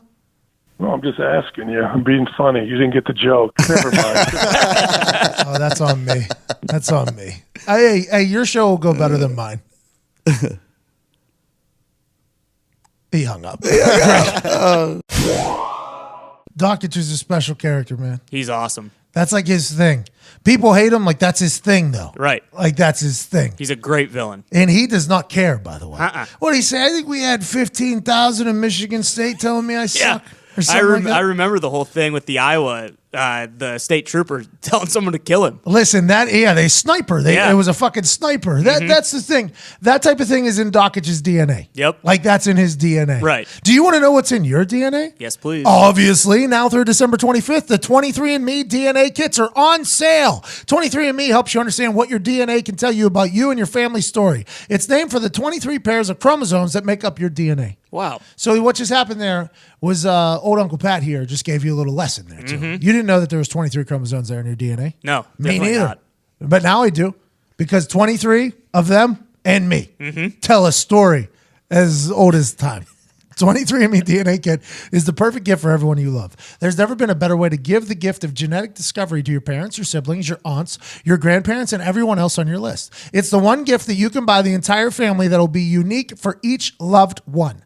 23andMe Health Plus Ancestry Service includes 90 plus personalized genetic reports that offer DNA insights on what makes you unique, Ty. Wow. They won't be able to tell you about that brand that's on your leg, but they'll be able to tell everything else about you. Perfect. It's easy to do. You simply spit in a tube, provide it in your 23andMe kit, register your sample to your personal 23andMe account, and in a few weeks, you receive your personalized online reports. Oh, this is... You see that? There it was right there. But you're not allowed to have chew in your mouth because it'll come back black buffalo. Yep. So you can't have that in your mouth. It's one of the things you can't eat for like 30 minutes beforehand. I think you do it in the morning when you wake up. You just kind of... Okay. You know what I mean? Yeah. Because they need to know about you. Right. They can't be diluting you. Exactly. They need them 23 chromosomes to show up. 23andMe is the best. I found out that I can join an Italian club. Yeah. Big news. You're going to learn about that in this conversation that we have with the Italians of the office. It's incredible. I can join the Italian club because it's 23andMe kit. 0.009% of me is Italian. Would have never known that. Could have never guessed that. Now through December 25th, you get 30% off of your 23andMe kit. Order your DNA kit at 23andme.com/Pat. That's the number 23andme.com/PAT. Again, 23, the number, and spelled out, me, you get it, .com/PAT. 23andme.com/Pat. And also, another great gift is the gift of comfort, the gift of rest, the gift of recovery, the gift of all these things, which is only a Lisa mattress can provide. Everybody in this office is a Lisa mattress sleeper. And it's not only because they're a sponsor of the show. Yes, it initially was because they were a sponsor of the show. Correct. They sent one here. I think you got it, Ty. They sent one to the office. Ty used it. Ty, who doesn't seem to love a lot of things. Correct. Notorious, not a lover of everything. Right. That's accurate. You love the Lisa mattress. Oh, it's one of the few things in my life that I truly love. Because convenience Yes. shows up at your house. Mm-hmm. Easy to unpack, less than 3 minutes, you said. You bet. And it's the most comfortable bed you've ever had. Bar none. How is that not just how everybody does their mattress shopping? I don't know. You don't have to roll around in a bed with the weirdos looking at you at the mattress shops. You don't have to do any of that. Lisa Mattress already found out what bed you like the most because they have the most comfortable bed on earth, plus it ships directly to your house. Correct. You go to lisa.com/McAfee and you get $150 off right now. LEESA.com/MCAFEE, $150 off. They're giving away the goddamn company. Yeah. Too cheap not to jump in on it. Jump on it. There you go. Like the bed, which you could do because the Lisa mattress can handle the jumping. Absolutely. And it can handle you sleeping. And I don't know if it can handle this conversation you're about to hear. Got a chance to talk to Pat Anger about something new and exciting in his life. This guy is a fucking gem. I had some high school basketball stats guy tell me that you were wrong, so that made me feel good. I've gotten a lot of both. There's no right answer. The only right answer is one man and one man alone. He's from Iowa, and he is now a tag team champion of Iowa. Former NFL great. Of the world, sorry. Former NFL great, Iowa Hawkeye legend. He's a father, and he ended a tag team match this past weekend in Iowa with a middle finger, then a stone cold stunner, and American's American Pat Anger. How you doing? How you guys doing, man? Thank you for having me on, brother. How you're the tag team champion of Iowa. How could I not have you on? Of the world. All 50 states, all the countries, everything. How'd it go? You wrestled this past weekend, and you got some training from Seth Rollins' wrestling school. Is that correct? Yes, sir. Yeah. He's from right around where I'm from. So he met my kids. Well, we went to like a River Bands game, a small little baseball team around here, and he took some time to meet my kid and got to talk to him and got to talk to Merrick Brave, his old partner, who kind of runs the gym down there. And I had to get involved, man. It's a good time. You're like me. We grew up wanting to do this. Amen. And figured I'd train with the best. How attractive is Seth Rollins in person? God, especially when he doesn't have his shirt on. He's got the long hair. Whoa. Unstoppable. I keep him away from my wife. I don't let her go down there. Okay, so how long had you been training for your match on Saturday? You were in a tag team match at the Hawkamania in Iowa, right? That's what it was called? Yeah, it was SCW Pro. Hawkamania 7 was up in Iowa City. That was probably my 5th time ever in a ring. That's not bad, bub. It's not bad. You looked like you knew what you were doing in there. Well, I mean, I'm the youngest I got 3 older brothers, so they pretty much, we've been doing this shit for a long time. They've been kicking my ass for a while, so it's nice to be on the other side of it.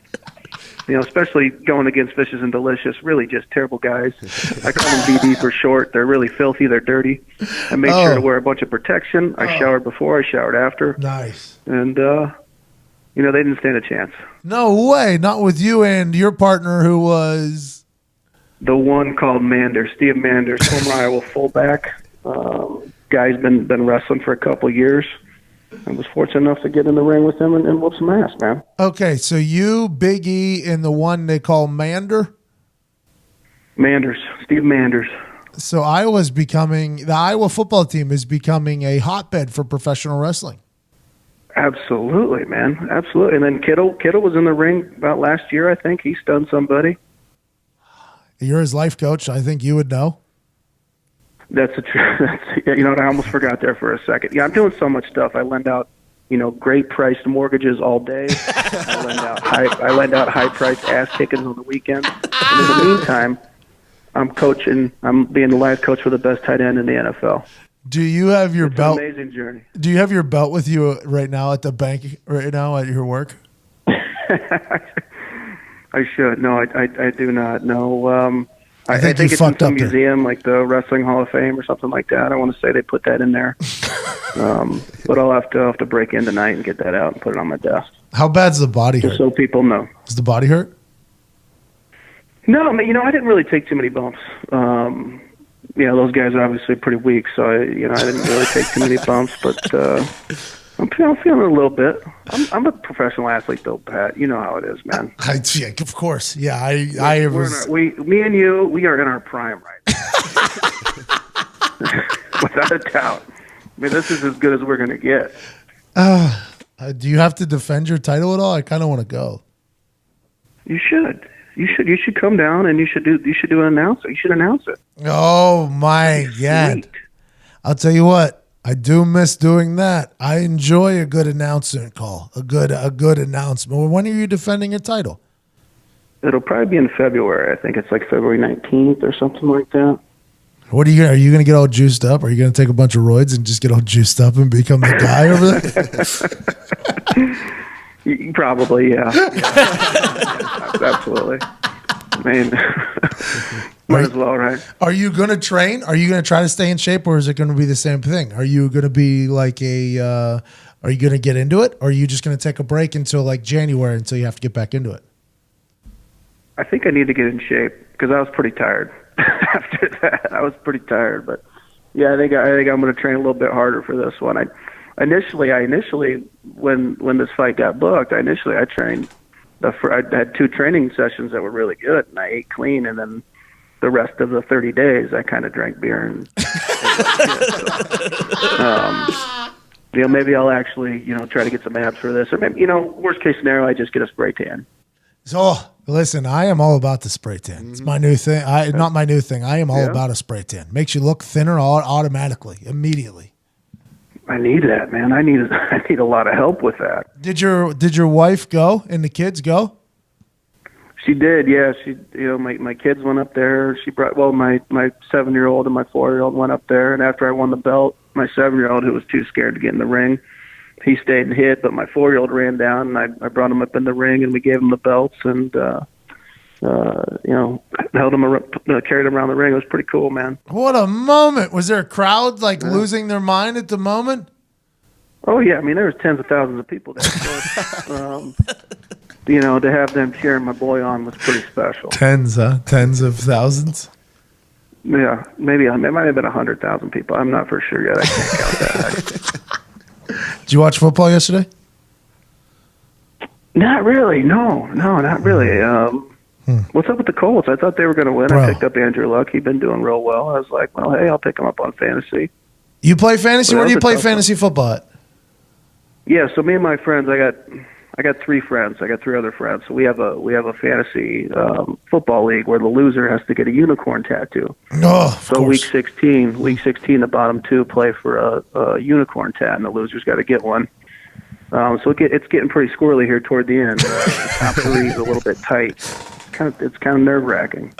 Are you in the bottom 2? Obviously, yeah.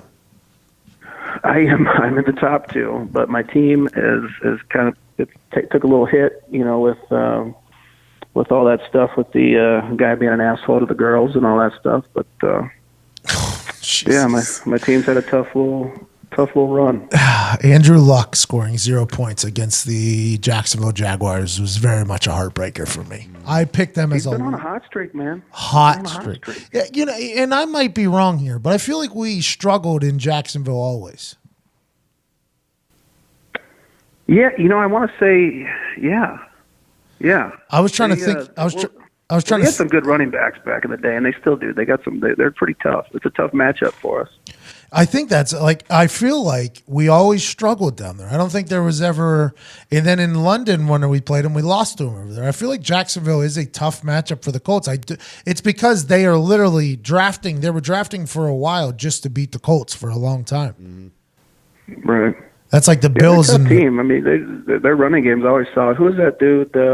Jones Drew. MJD, yeah. Maurice Jones. Those big ass legs. Fucking hey, man. I saw him tackling a tree. I saw him the other week, and he's very. He still looks like he could run some people over. He's a larger man right now. Very comfortable, Pat. Did he say anything about the SCW World Tag Team Champ? You want to take a shot at it or what? Are you taking all challengers? I am. What if Maurice Jones-Drew was like, I want the SCW, what's it called? What's it called? Seth's Championship Wrestling? Is that what that is for Seth Rollins?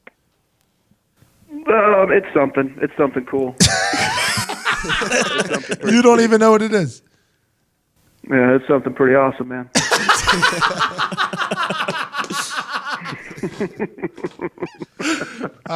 You're a fucking idiot. Have a great W Pro. All I know is I'm champion of the world. That's all that really matters right now. have a great day, Pat. I appreciate you. All right, bro. I love it, man. Hey. No trouble. Hey, congratulations, man. Being the SCW Pro champion is not easy. I'm happy you did that. It isn't. And not everybody can do that. I'm the only person in the history of the world to make tackles on Monday Night Football, be George Kittle's life coach, and be a world tag team champion. Only person in the history of the world. Think about that. You should think about putting that as your Twitter bio. I can't spell all that shit. You know that.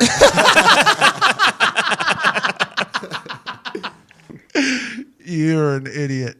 A full-blown idiot. Have a good one, man. Make sure those interest rates are low on those people today, okay?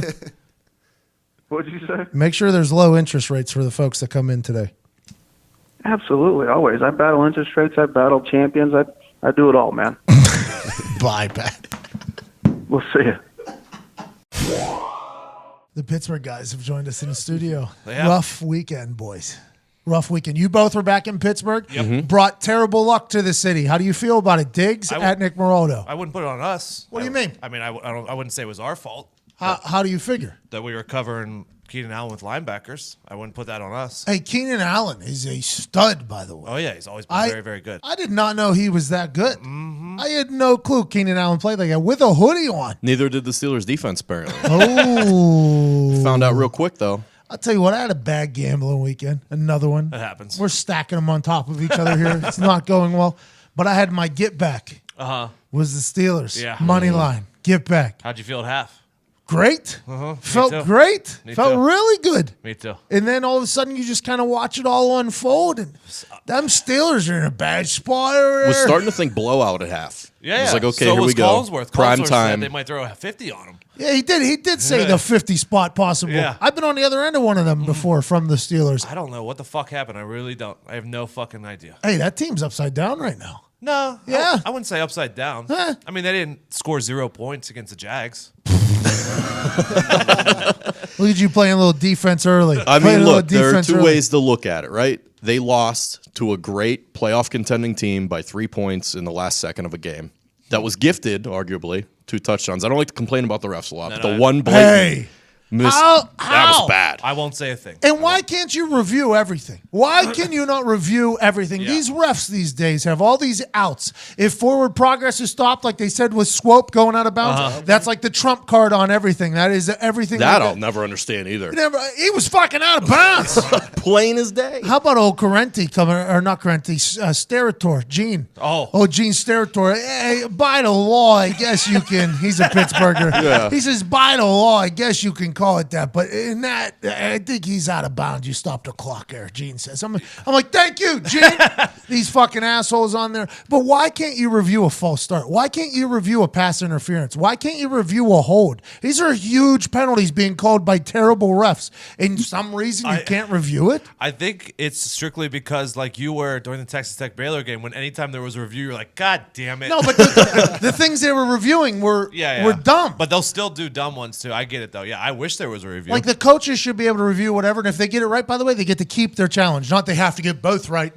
No, fuck you. If they get one right, they get it back. If they get one wrong, well, they lose that for sure. They should lose their right because it happened to the Drew Brees as well. They challenge early, they get one right. Like no, though, you still don't get any. You still don't get any because we fucked up one time. You got it right, but no, we still don't get it. I don't like the whole review process and them staring into the Microsoft Surfaces. I talk about this all the time. Last night they had a shot of there was a down shot shooting up on the ref shooting. That thing was so small. If they would have just opened that camera up just a little bit, there is 100-yard 4K jumbotron. 100. I don't understand. They can even zoom in on the jumbotron. The capabilities are there now. I don't understand why they can't just look up there, get a third-party person in the booth in the jumbotron running area. Whenever it gets to a review, have the third-party ref just get in there and be like, all right, here we go, boys, on the headset. Look up to the jumbotron. Everybody in the stadium will look up at it. Then you zoom in. You can even zoom in on the thing. Boom, there it is. It'll make it much quicker instead of getting out their fucking glasses. At the very least, have Microsoft make a bigger screen for them. Yeah. Just for them. Just for the NFL. It's not hard just to put it on wheels and roll it out. Bro, those Nice things 50-inch. those things are iPhone 10s. Yes. Those Microsoft Yeah. services, they're iPhone 10s. Small little things, But but that's neither here nor there. False start, touchdown, punt return, touchdown. Things seem to be going the wrong way, but the Steelers look good early. Yeah. They always look good early. They've blown a couple leads this year. I don't put it on the refs. I'm not going to ever put it on the refs. Ben fucking threw a fit. Who knows what he did in the red zone again? He just threw it up 60 yards in the air to see what was going to happen. Then he overthrew Justin Hunter, who's playing for some goddamn reason. Because James White should have caught the ball last week. Ben Roethlisberger said it on his show, 93.7 The Fan, Yeah, Tuesday I know. morning. James Washington is still much better than Justin Hunter. James White or Washington? Washington. I said the wrong name. I saw a stat today though that Washington has played Yeah, I know. as many or more than DJ Moore snaps. Yes, yeah. And he has 77 receiving yards. Yeah. I don't know who DJ Moore is. He's Carolina's rookie for Carolina. stud. Yeah. Well, I would like it to be known that Ben Roethlisberger will inform us of why he threw that interception, and that's why you got to love Ben Roethlisberger. He's going to let us know whose fault it was, Yep. who did it. It was a red zone. Yep. It was a red zone interception, so that's 5 on the season for him. League leading, Yep. which is good. But I can't wait to hear why somebody else did that to him. It was Derwin James's fault. I assume we'll blame it on him. He's That so guy's good at football, huh? Yeah, I don't know how he fell. He was supposed to be like going to like number 8 in all the mocks, and then he went to like 17, 18. They talked about it last night, and they were telling the truth too. They were like, nobody has a clue about this Los Angeles Chargers because they're the number 5 Yes. regional game each week, Yeah. and they're 100% right. I literally tweeted out, and nobody crucified me for it. Is Keenan Allen always this good? And nobody crucified me. Everybody was like, yes, he actually is. Yep. And it's all the Chargers fans are like, yep, every week he's like this because nobody knows him. Like, so as a player going into that game, you know this is the only time anybody's going to see me. Yeah. This is so if you want to make a Pro Bowl or something like that, the only time you're there, you have to show out. You have to. If you're never, there was a couple Colts seasons there where we were not good, and it was like, okay, this is the only game that anybody will see me play on. Like it's a real thing. And Derwin James embraced the fuck out of that. He's good. Yeah, he's really good. And Keenan Allen, obviously. Steelers are fine now. They go 2-2. They still win the division. I was ready to quit last night, not watch another game this season, but I woke up this morning and old Pittsburgh Barry, gave me a little motivation. 1 year anniversary, Barry Bondor or whatever his name is. Yeah. You want me to play a little Barry? Please do. Please, I would need it. I watched it this morning on my way in. Somebody, happy 1 year anniversary. I got a tweet about it. So when you posted it, I was like, phew. Pittsburgh's the best place to live. I don't care what anybody says. If you got to do some cleanup, hey, it is what it is. But we're still number 1 out here. That sums up the season right there. I was ready to give up. And then I was like, Barry's like, we're still number 1 out here. He's like, if you got to do some And I looked cleanup. at the division standings. We're still number 1 out here. Yeah, you got to do some cleanup. You gotta take care of some things in the during the week, and then we'll be fine. You got to do some And cleanup. Oakland's a nice pick-me-up game. Hey, Oakland, by the way, They look pretty good. I had the Chiefs plus or minus 15, I think it was, or minus 14. Yeah.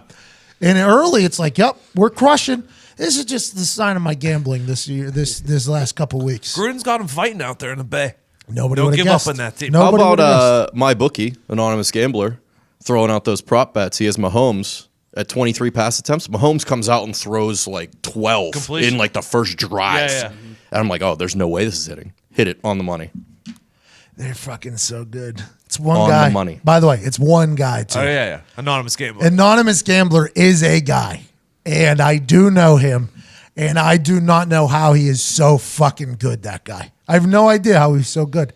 Everything he does, except for the Beat Pat McAfee stuff. Except for the Beat Pat McAfee Which is stuff. great, by the way. Yeah. By the way, we're doing IKEA. I'm building something from hysterical. IKEA this week. Get your bets in on Beat Pat McAfee on mybookie.ag.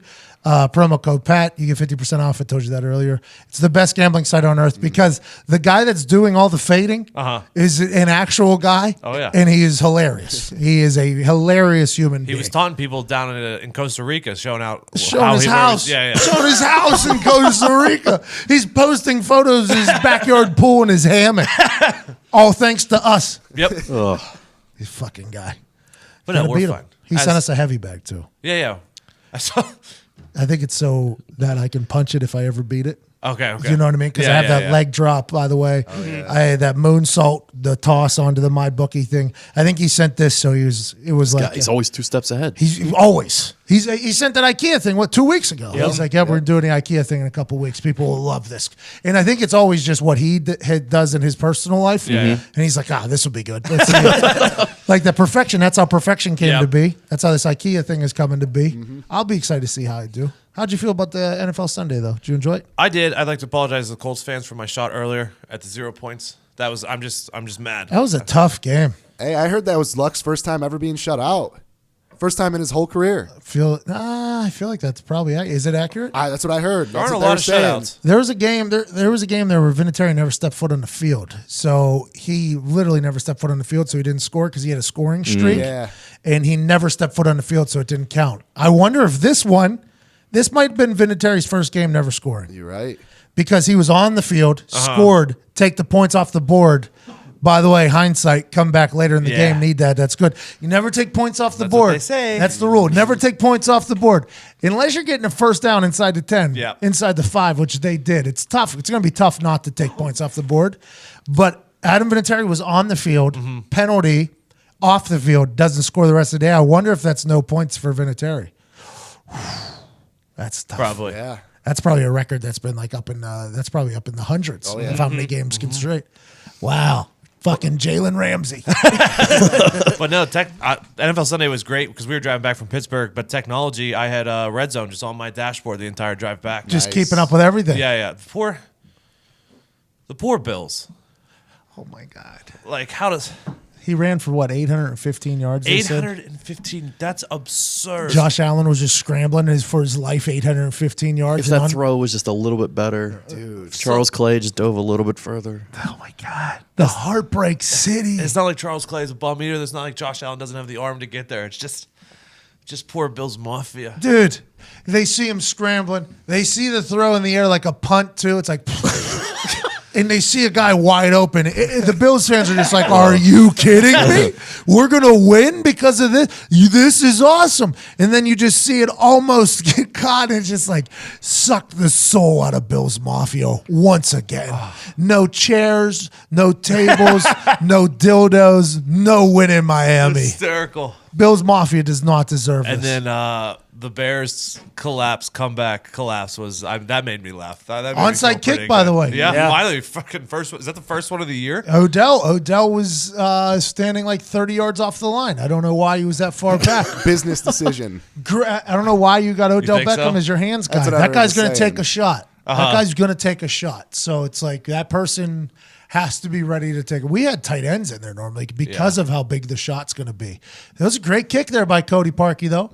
Sam Martin tried a surprise onside kick. It was fucking terrible. Went 6 yards. God. And then, those are hard to do, by the way. I would like it to be known. I have successfully done surprise onside kicks at an alarming rate. Those are hard to do, though, because there's a lot of fast. It's a lot of things that are happening. Bounces. Touch has to be perfect. Ball isn't round. That ball is shaped weird. But that wasn't good for Sam Martin. No, not at all. No. It's a tough look. I'd like to remind everyone that America's sweetheart threw 3 interceptions in the first half yesterday. Who's that? Baker Mayfield. Everyone's fucking savior in Cleveland. Plus 5.5, by the way. He's plus 5.5. Texans are good. Texans real good. are a really good football team. I like them a lot. Yeah. I like them a lot. Their defense gets after it now with Hopkins and Demaryius Thomas and fucking Lamar Miller's actually running the ball now too. Deshaun Watson is really fucking good. Oh yeah. I was forced to choose between Patrick Mahomes or Deshaun I know Watson, you were. which was very rude of Greeny. It was. He's wearing Louis Vuitton shoes, and it was rude that he did that to me. Deshaun Watson's the truth. Deshaun Watson's a really good football player. It sucks that he got hurt last year for Houston because they were on a nice run They were then. scoring like 40 a game. This Houston Texans team might be something to really reckon with, but ain't nobody going to touch the goddamn Patriots. No. They're back. Nope. It's the Patriots, man. It's just what the Patriots are going to do. We all thought we had the Chiefs. We all thought the Steelers maybe. We all thought like somebody in the AFC will do it to Tom Brady and the Patriots for the world, basically. For the world. You're doing it for the world. For the world. Yes. We thought this was the year where potentially we had somebody, and it just seems as if all signs are pointing to the Patriots again. All signs. I've been on the opposite side this year where I'm like, they're still the Patriots, but now I watch them, I think they're beatable. Bill Belichick is telling people to shut the fuck up. I hated that so much. You hated it? I love Adam. Come on, Oh my I love God. Thielen and I hate Belichick. Who do you think I'm going to side with? I hate Belichick too, but I thought it was awesome. Awesome. So cool. What are you talking about? I can't believe. I'm on Thielen's side there. I cannot believe you as a. You're going to side with the Dark Lord. Yes, whenever the Dark Lord does something that human, I'm a big fan of that. I'm a big fan of him. Well, I assume Thielen was telling him to shut the fuck up too. See, I think he was in it with Hogan. He was getting into it with Hogan because they showed Hogan. He's the better white receiver. Thielen is. He was letting Hogan know it. I wonder. Because those two, I feel like were saying Like, something. hey man, I could come take your job at any point. Anytime you. Anytime. And then maybe that's when Bill Belichick was, shut the fuck up. You ain't never played lacrosse one time. Bill Belichick. Yeah, they're good again. They're good again. Good. They're good again. They're going to do it. They are. We all know it. That's what the Patriots are going to do. It's a shame. Fucking sucks. Dude. Listen to the room here. We are a microcosm of society. Yeah. Listen to the room. Now, when Connor comes in here later, it's going to be a complete Yeah, opposite. it was a terrible weekend for everybody except for Connor. Let's see. What else? Penn's lost? Yeah, of course. Penn's lost. Pitt lost. Dummied by Clemson. Doors blown off. 28-point underdogs, not even close. And you were home. Saturday, yeah, you can blame Saturday on me if you want. I'm not taking Sunday. Did your parents win at the casino? I don't know, actually. I won at the casino. You went to the casino? Oh, yeah. What did you win down there? Just $100. What'd you play? Craps and blackjack. Nice. I was up like 350, 400 on craps, and I went to a guy.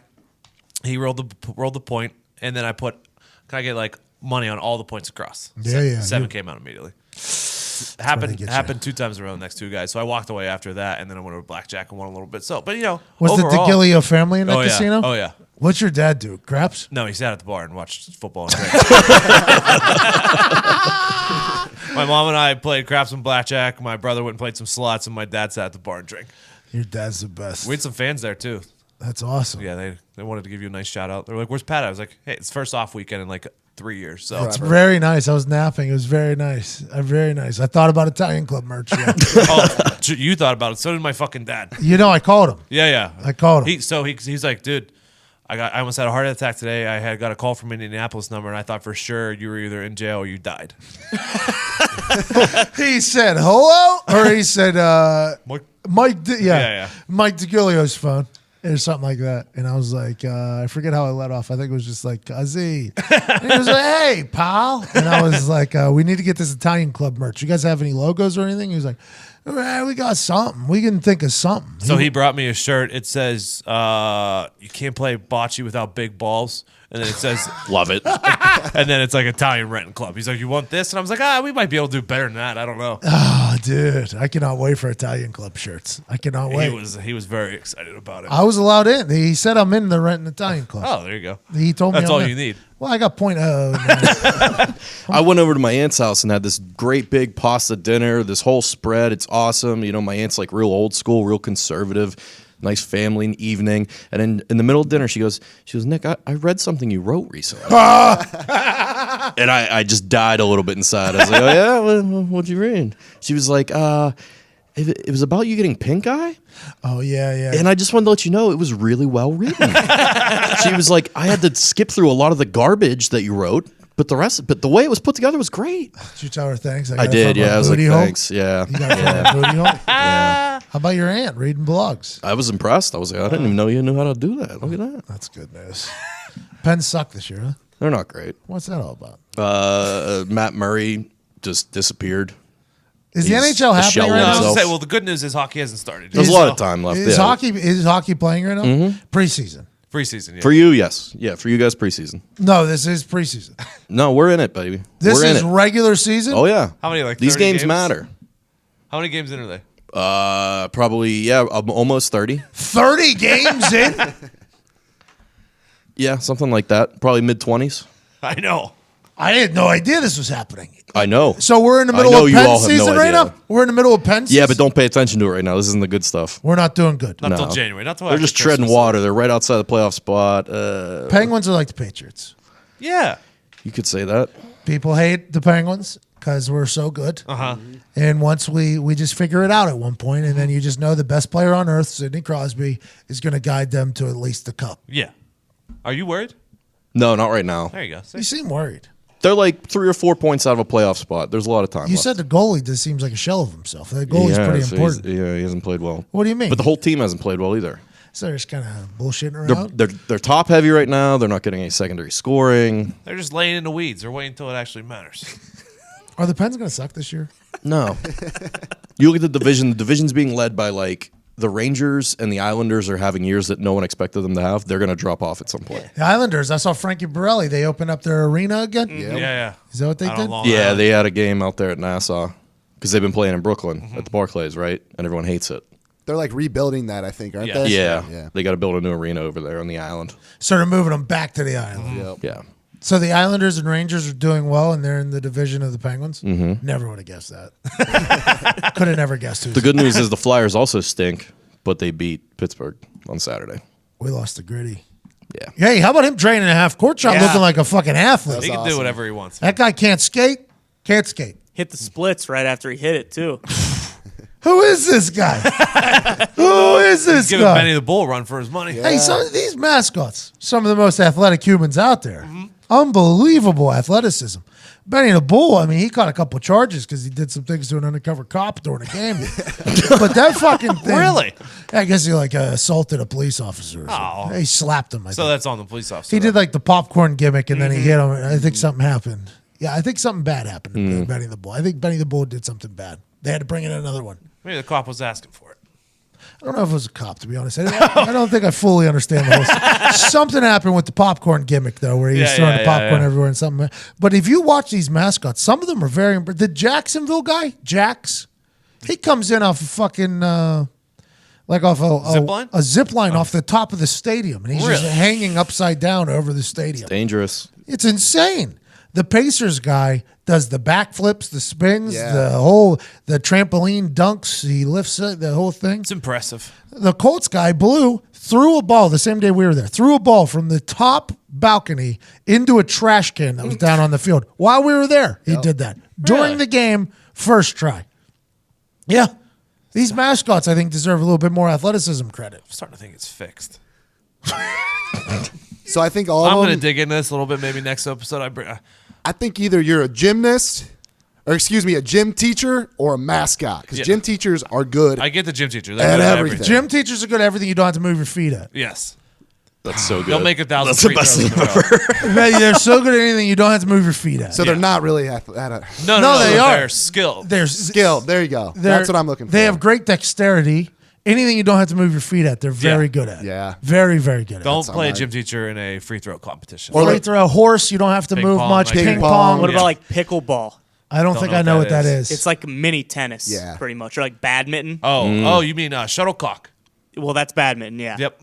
But pickleball is it's tennis on just like basketball. See, now court. people say in badminton you have to run, but if you're good at badminton, you don't. Right. Like Especially if it's doubles. Keith Nonnenberg, that fucking guy, he was a gym teacher. Yeah.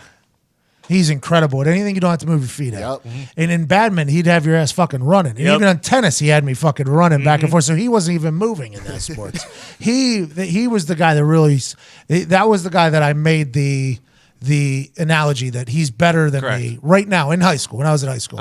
Anything I don't have to move my feet. If there's any athletic advantage, I can get him.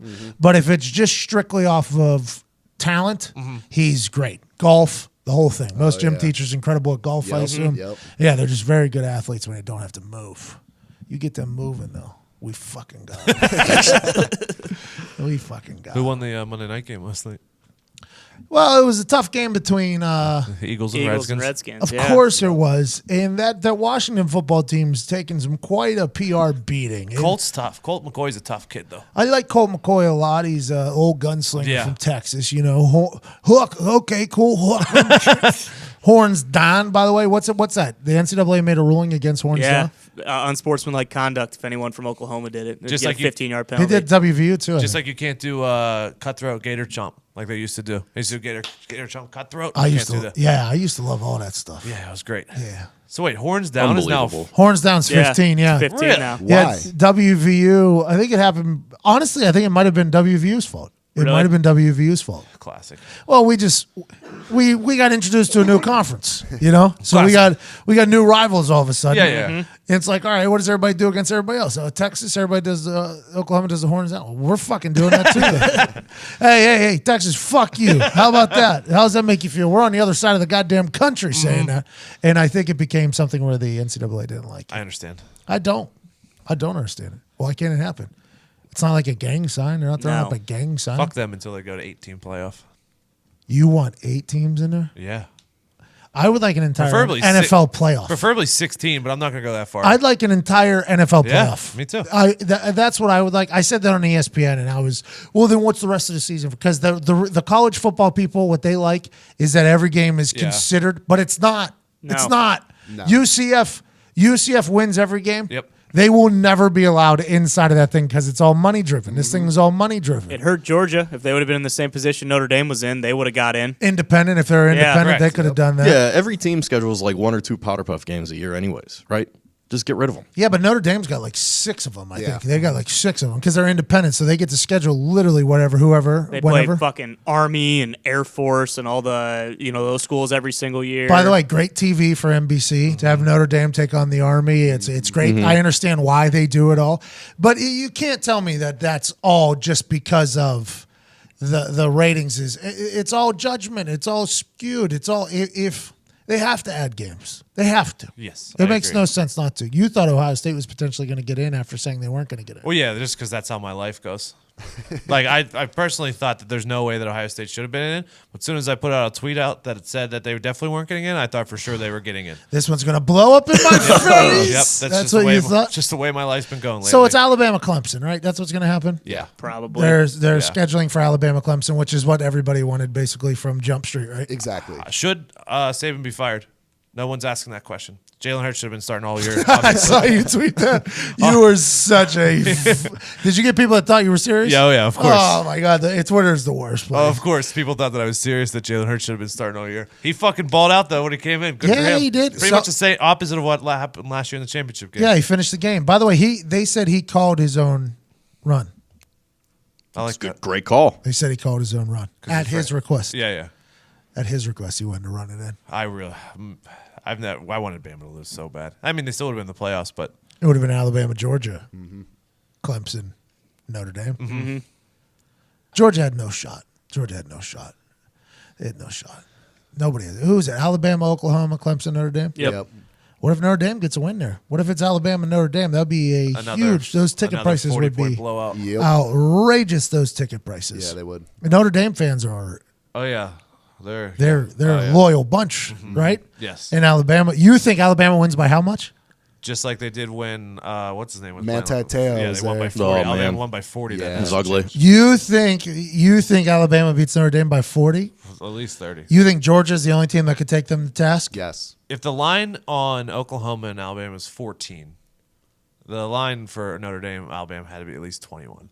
You think Oklahoma's better than Notre Dame? Yeah, for sure. That team's pretty good. They're fun to watch. very fun Kyler to Murray. watch. It's a shame that it's his last year playing football. He's going to play baseball, right? Yep. Oh, He's yeah. got $7 million waiting on him. Yep. He's making more than his head coach. Or no, sorry, they lowered it, or they put it just below his head coach, so he wasn't making more than Lincoln Riley. So Kyler Murray, as soon as he retires, as soon as he leaves football, he gets that money, right? Yes. Yep. He doesn't have that money now. It's just sitting there waiting. So the NCAA said he can't have his money now. You can't have this money he earned in another sport. Correct. In high school that another league that we do not control decides that he gets. He can't get that money yet. Just whenever he's done playing for us, he can get that money. Fuck the NCAA, man.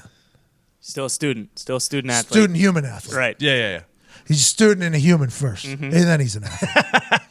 I'm going to start pushing for student human athlete. I like that. Yeah, I'm going to start pushing for that. I like that a lot. Thank you. I appreciate that. Did you see the thing where Jimbo Fisher was talking about one of his receivers? He made like a great catch. I think it might have been in the LSU It game. was, yeah. And he was he was like, I mean, I'm not going to say much to him. That's his job. That's his job. To go out there. It was like it was the most ridiculous thing ever. Job. It's not a job. He's a student. Right. He's a student athlete. He doesn't have a job, Jimbo. No. Jimbo gets it. Yeah. Jimbo knows what's Hey, up. Jimbo, his job is to graduate. He gets a degree for free. Jimbo, that's his job. His little hobby of football on the side. That's just something you all are lucky he does. Fucking NCAA. They're not good. They're tough. I saw on They're based in this like city. 1 billion Tua jerseys in the crowd on Saturday. No, they're not. They're not Tua jerseys. No, those are Some of them actually put the fucking name on his back. So those are Kmart special number 13s. Exactly. Exactly. not a dime. Rudolph. They're coming for Rudolph. Bro. That is a story of triumph. Yep. That is a story of accepting yourself. That is a story of confidence and perseverance. Yes. And they are taking it the complete wrong way. That story means a lot to a lot of people who have a lot of things. A lot of things. Like it's just your time. You got to wait. You got to buy your time. And when it's your time, Jalen Hurts was Rudolph the Red-Nosed Reindeer. Jalen Hurts was just biding his time. And then when it came, it was his time to shine. He did that. Rudolph showed him the way. Rudolph. Who's going after Rudolph? Everybody. Same people that you can't play Baby It's Cold Outside. Oh or whatever my the fuck. Christmas story also because there's a bullying scene. Another scene where the bully gets his ass kicked, which is what the world needs Your to generation. Your generation. see. Your Foxy. generation, Foxy. Hey, man, I'm telling you what. First gen millennials, you guys. Second gen millennials, I think I'm right in the middle. I think I'm both. Oh, you want the good of us and the bad of you. Yes. That's what you want. You are the reason. You are the reason Rudolph is not going to be playing. No, it's that, what is it, Gen X, where that kid is 18 years old and wants to vote at 16 or something? Oh, That's that kid on them. CNN. What's his name? I don't know. It doesn't matter. Don't need to know it. Don't ever want to know it. They're coming off after everything, man. Everything. Rudolph. Nothing's bro? safe. You can't look at something that was made in 1964 through the lens of today and say, well, that's problematic. Well, yeah, of course it was. How about Grinch? We ever gonna going to say go they're- after the yeah, Grinch? they're coming at the Grinch next. That guy tried to rob an entire village while living up in a mountain. Unbelievable that they would treat the only person who didn't look like them the way that they treated them. No one's safe. Grinch is gone. Yep. Fuck the Grinch. It's not like the Who's were a great Charlie looking Brown. They're bunch coming either. after Charlie Brown. They should. I mean, he pulled that fucking football out from Tommy Lou. Charlie. Lucy Charlie, pulls the yeah. football from Charlie. Yeah, Cindy Lou. Yeah. Cindy Lou. Cindy Lou. Grinch. Charlie Brown, you get it. You But good. really, that's to your point. That new Grinch is so fucking watered down. It's unbelievable. It has to be because the things we're saying right now. Oh yeah, Like Cindy Lou, what's her name? Lucy. Cindy Lou Who. No. Oh, Lucy. Right. Lucy bullied Charlie by pulling Yes. that football. Big like that. time. You know how bad that hurts your knee? You could blow your knee out doing She that. psychologically tormented him. For so long. And that movie still plays? Wow. Unbelievable. Hey, Heavyweights, have you guys seen that recently? Oh, dude, it's Yeah. the best. It's the It's a best. PG movie. I know. Nowadays it'd be rated damn near R. It wouldn't get made. No No, way. yeah, it wouldn't get no way. Lunch has been canceled due to lack of hustle. Congratulations. Deal with it. You are now the fattest kid in camp. Couldn't do that. No way. But what are they going to do? Try to erase that from ever being made? I know. Yeah. There's got to That's be what they're working on. There's It's got to the be a agenda. group of heroes out there that just make movies just like that again. And No just tell way. then just Those tell people everyone will to- get buried so fast. I know, but I'm saying there's someone who like has already made a fuck ton of money and doesn't Yeah. give a, and like The Saudis. okay, yes, we need the whoever's running Dubai. We need to contact them. What are some I don't other care if stuff? I get torn down. Hey, we can make every single one of them. Like what we just did. We can make every single movie. Like the Santa Claus. Uh-huh. How about how rude they are to Scott Calvin when he says he's Santa Claus? They treat him bad. They tell him he needs counseling because he believes in himself. Yeah. They start excluding him from things. They take him to court. So they can't even see his kid because he's delusional. It's unbelievable. He just believes in himself. What about what about that? What about how they treated Scott fucking Calvin? Problematic. I don't want to see that movie on anybody's TV. This is Get rid of it.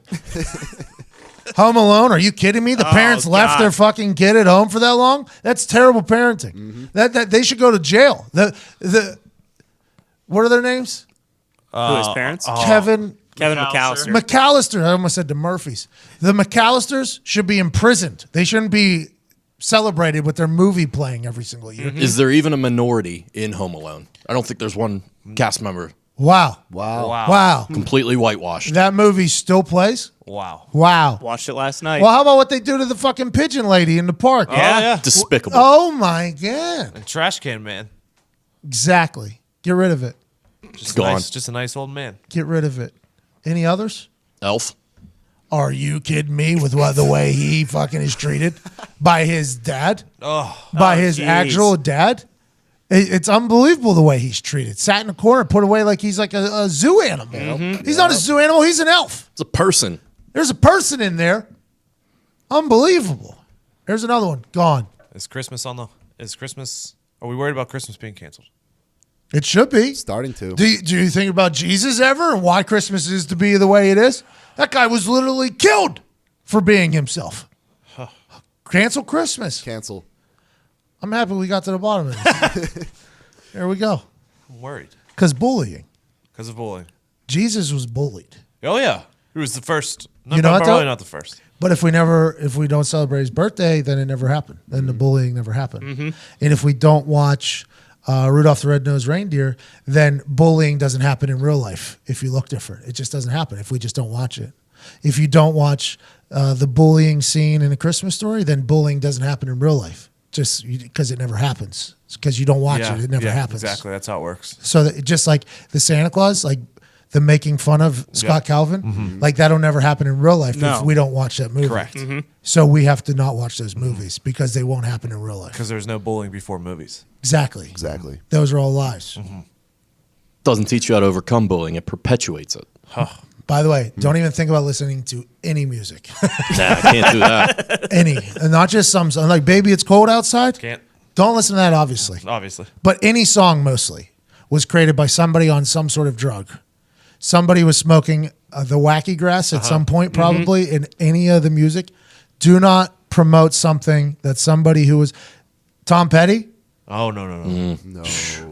Last Dance of Mary Jane. Are you kidding me? Don't listen to it ever again. It's a drug. And if you don't listen to that song, marijuana won't exist in real life. So don't even worry about it. Don't listen to anything. Don't watch anything. I'm happy we figured this out here. That's what this show does. Good for us. Good for us. Saved Christmas. We saved Christmas. By ending it.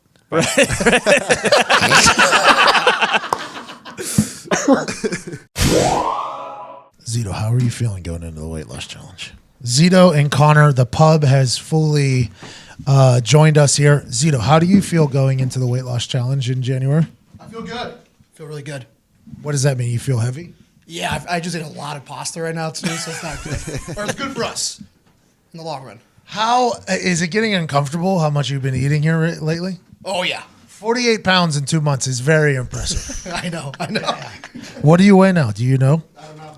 He's about to hop on the scale for the first time since last week. He's 260 pounds, 259.4 pounds. You lost weight? I lost weight. What are we doing? How do you lose weight? I just took a big shit too, though. A little basketball. It was the basketball drills. It was. It literally was. It was you guys. You told me not to do the basketball drills. I did it. This camera, right? Yeah. No, that one over there. Zito's fucking with you. Don't let that happen. Oh, don't worry. Why do you think he's losing weight? I know, Zito. I'm scheming over here. My issue is you're living in the enemy's chambers, basically. I got Evan. Evan's like the good, like the devil, I guess, or the angel. I He's am the devil. telling him to pack the pounds on. Well, he just lost. He lost a pound over the weekend there. You guys were running full wind sprints last week. The pub was running a full practice wind sprint. If Fox is helping Zito gain weight, I mean, you got some trouble because I don't think Fox has been over 180 pounds in his life. Okay, He has a fast Facts. metabolism. That's How was the pub this weekend? great. It was awesome. Quick shout out to Ian from SeatGeek. Yep. Unreal guy. College football running back. Yeah. Yeah, a little NESCAC football action up there in Colby. Division 3. Yeah, no big deal. You're forgetting his best accolade, though. What's that? The best chugger of Rome. He's the champion of Rome. He won a chugging contest in Rome at one point, probably in college when he studied abroad, if I had to guess. Yep. He won a chugging contest in Rome against other military people. Military he said. members. Yep. Everybody that was there, he won. Good for him. Proud of him. He was doing full pass sets in here on Sunday for like punt. He said he was on the punt team. Yeah. And he said he played wing, so he was doing pass set, which is the blocking technique. Yeah. He was doing them in the office and stuff like that. I was like, little pass pro. I told him, you don't really have a low center of base. It seems like you get run over. He said, I did. Yeah. I did. So he only played punt team one time. Good guy. But Great guy, yeah. what was the drink? What was the drink of choice? The Elon Musk on mule. Friday, the Elon Musk mule. Of course. Yeah. It's Out of this world. up and coming, out of this world. Yeah, it'll blow your brain away. I don't know. I'm trying to think of other alien puns right now, but off the top, it's a nice little crew neck though. That was the first time that was the debut. That's a good shirt. It's a good shirt. I got a couple. I have one with Albert Einstein, I think, and Bob Ross that have the similar, like they're on acid, their brain's on acid. We should thing. make a couple of those ourselves. I think it's a lot of money because the design is down there by the bottom all the way up to the top. I think we would To have the back. to the back. And it goes down the back too. Yeah, it's I like think a mirrored. Those are real shirt. fashion designers, not just print something on a So shirt. the way you gotta do it though is put a T-shirt on a T-shirt and have the design on the T-shirt. On the T-shirt. Like the Macaulay Culkin, Ryan Gosling. There thing. we go, Z. Yeah. Zito, a T-shirt of a T-shirt. $10,000 richer sooner and smartest guy. Not a big deal. You think you're going to win that weight loss challenge? I have a lot of faith in myself. January 1st through January 31st. I have some secret pills as well. I'm not telling anyone. I am your manager. Boom. PEDs. They're illegal. Who says they're not legal? Well, I mean, if Your Zito's going to be guy's taking taking fucking testosterone shots. Hold on. I don't think that benefits me though. If we're taking weight pills, then everyone should have the same chance to take them. If you can't get them, that's on you. Yeah. This is like when Sean was yelling at Smitty. I never really understood why he was yelling at him. I'm like, yeah, they don't test. I mean, it's if they do that, they do that. Fair game. I don't want to say fair because it's not it's fair. technically not fair. But we are not in a our team should help your team because your team doesn't know. Like that's not the way this goes. Whatever Zito wants to plug into that body of his to lose weight to win 10 grand, Zito can plug that in there without telling anybody. I might have a heart attack after these pills. No, don't do that. It's worth it though. No, don't die. 10 grand isn't enough to die. No, it's not enough. It's not enough to die. It's a new car. Yeah, it's not a good one that you want. It's not one that you want. It won't. I was actually going to buy a Vespa. By the way, it's $9,999 to the winner. Yep. Oh yeah. To be specific. How much goes to the manager?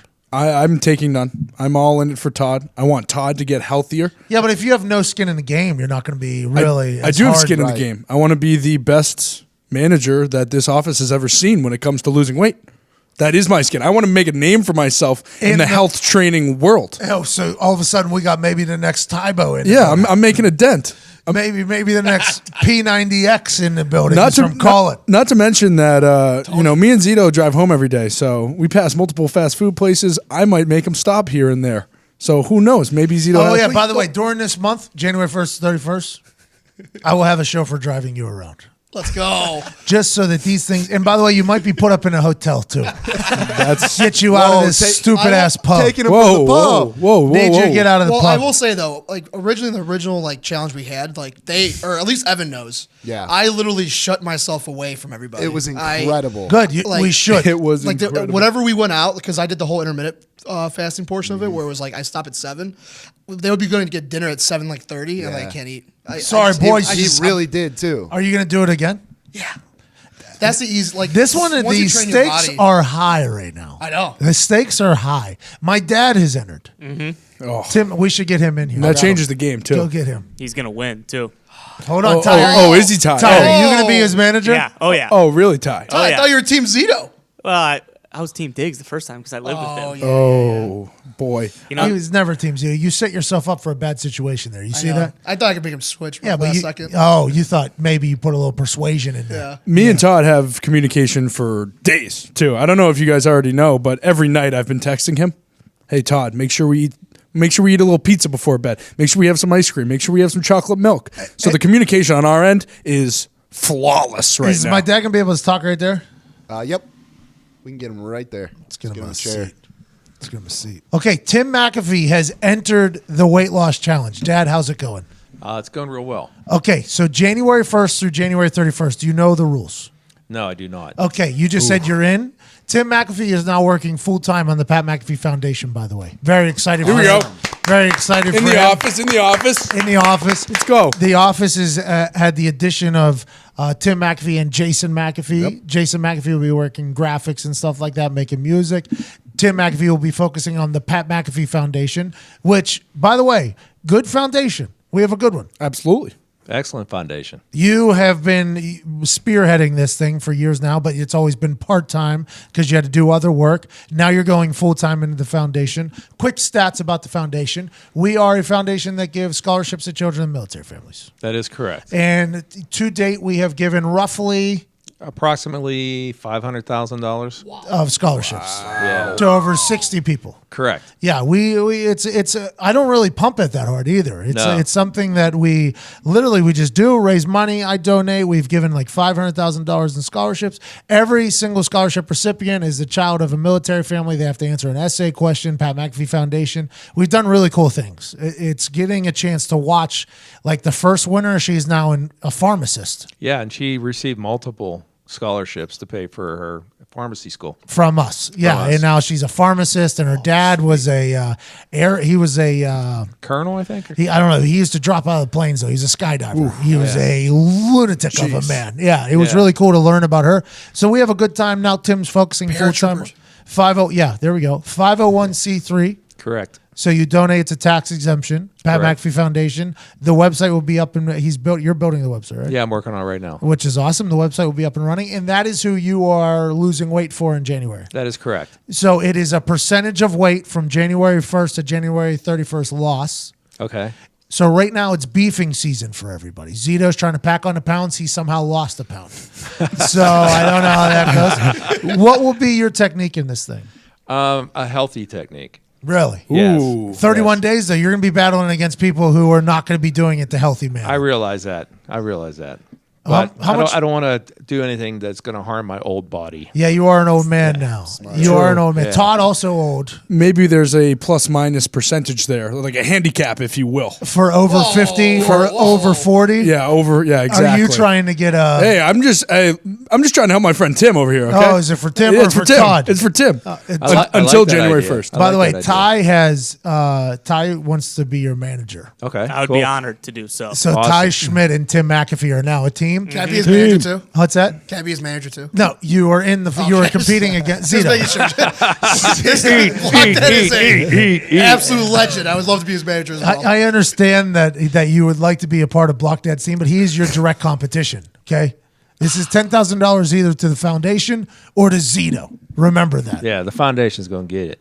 Oh, That's why I want to be his manager. Ty over there. Ty's already chiming in. Yep, for the kids. But my idea for the kids. for the kids. My idea this morning when I woke up though is like, you know what? Maybe it should just be body fat percentage, the lowest body fat percentage. I think that's what we So if you get to the lowest body fat percentage. Yeah. Yeah, like for instance, Zito, right now you're probably at like a 70.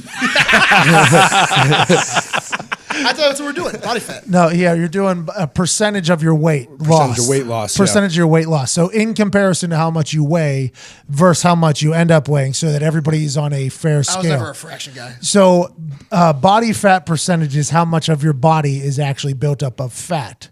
So there's guys like Terrell Owens is down below like 1% body fat. Yep. So he's shredded. So Tim McAfee would like this to be who can get to the most shredded, basically. Correct. Yeah. Wow, with just the healthy technique too. You think just the health technique is going to do that in 30 days? Yeah, man.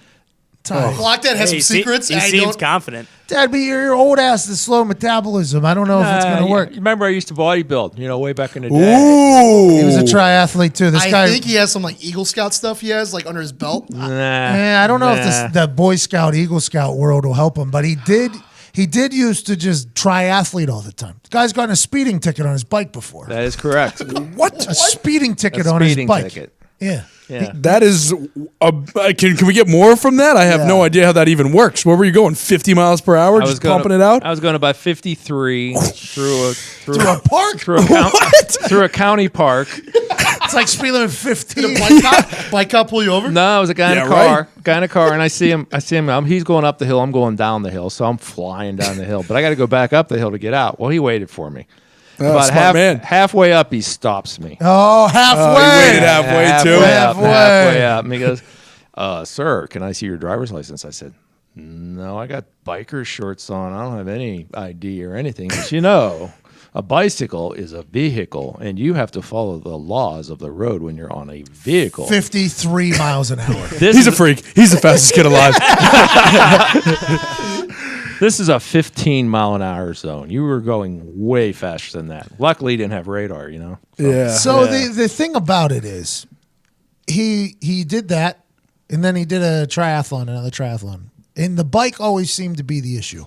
Because the last triathlon he did ended with my mom carrying me and Jason all the way back the fucking course and meeting one man walking with a busted helmet and a broken bicycle on his other shoulder, just walking the course, click-clacking with those bicycle...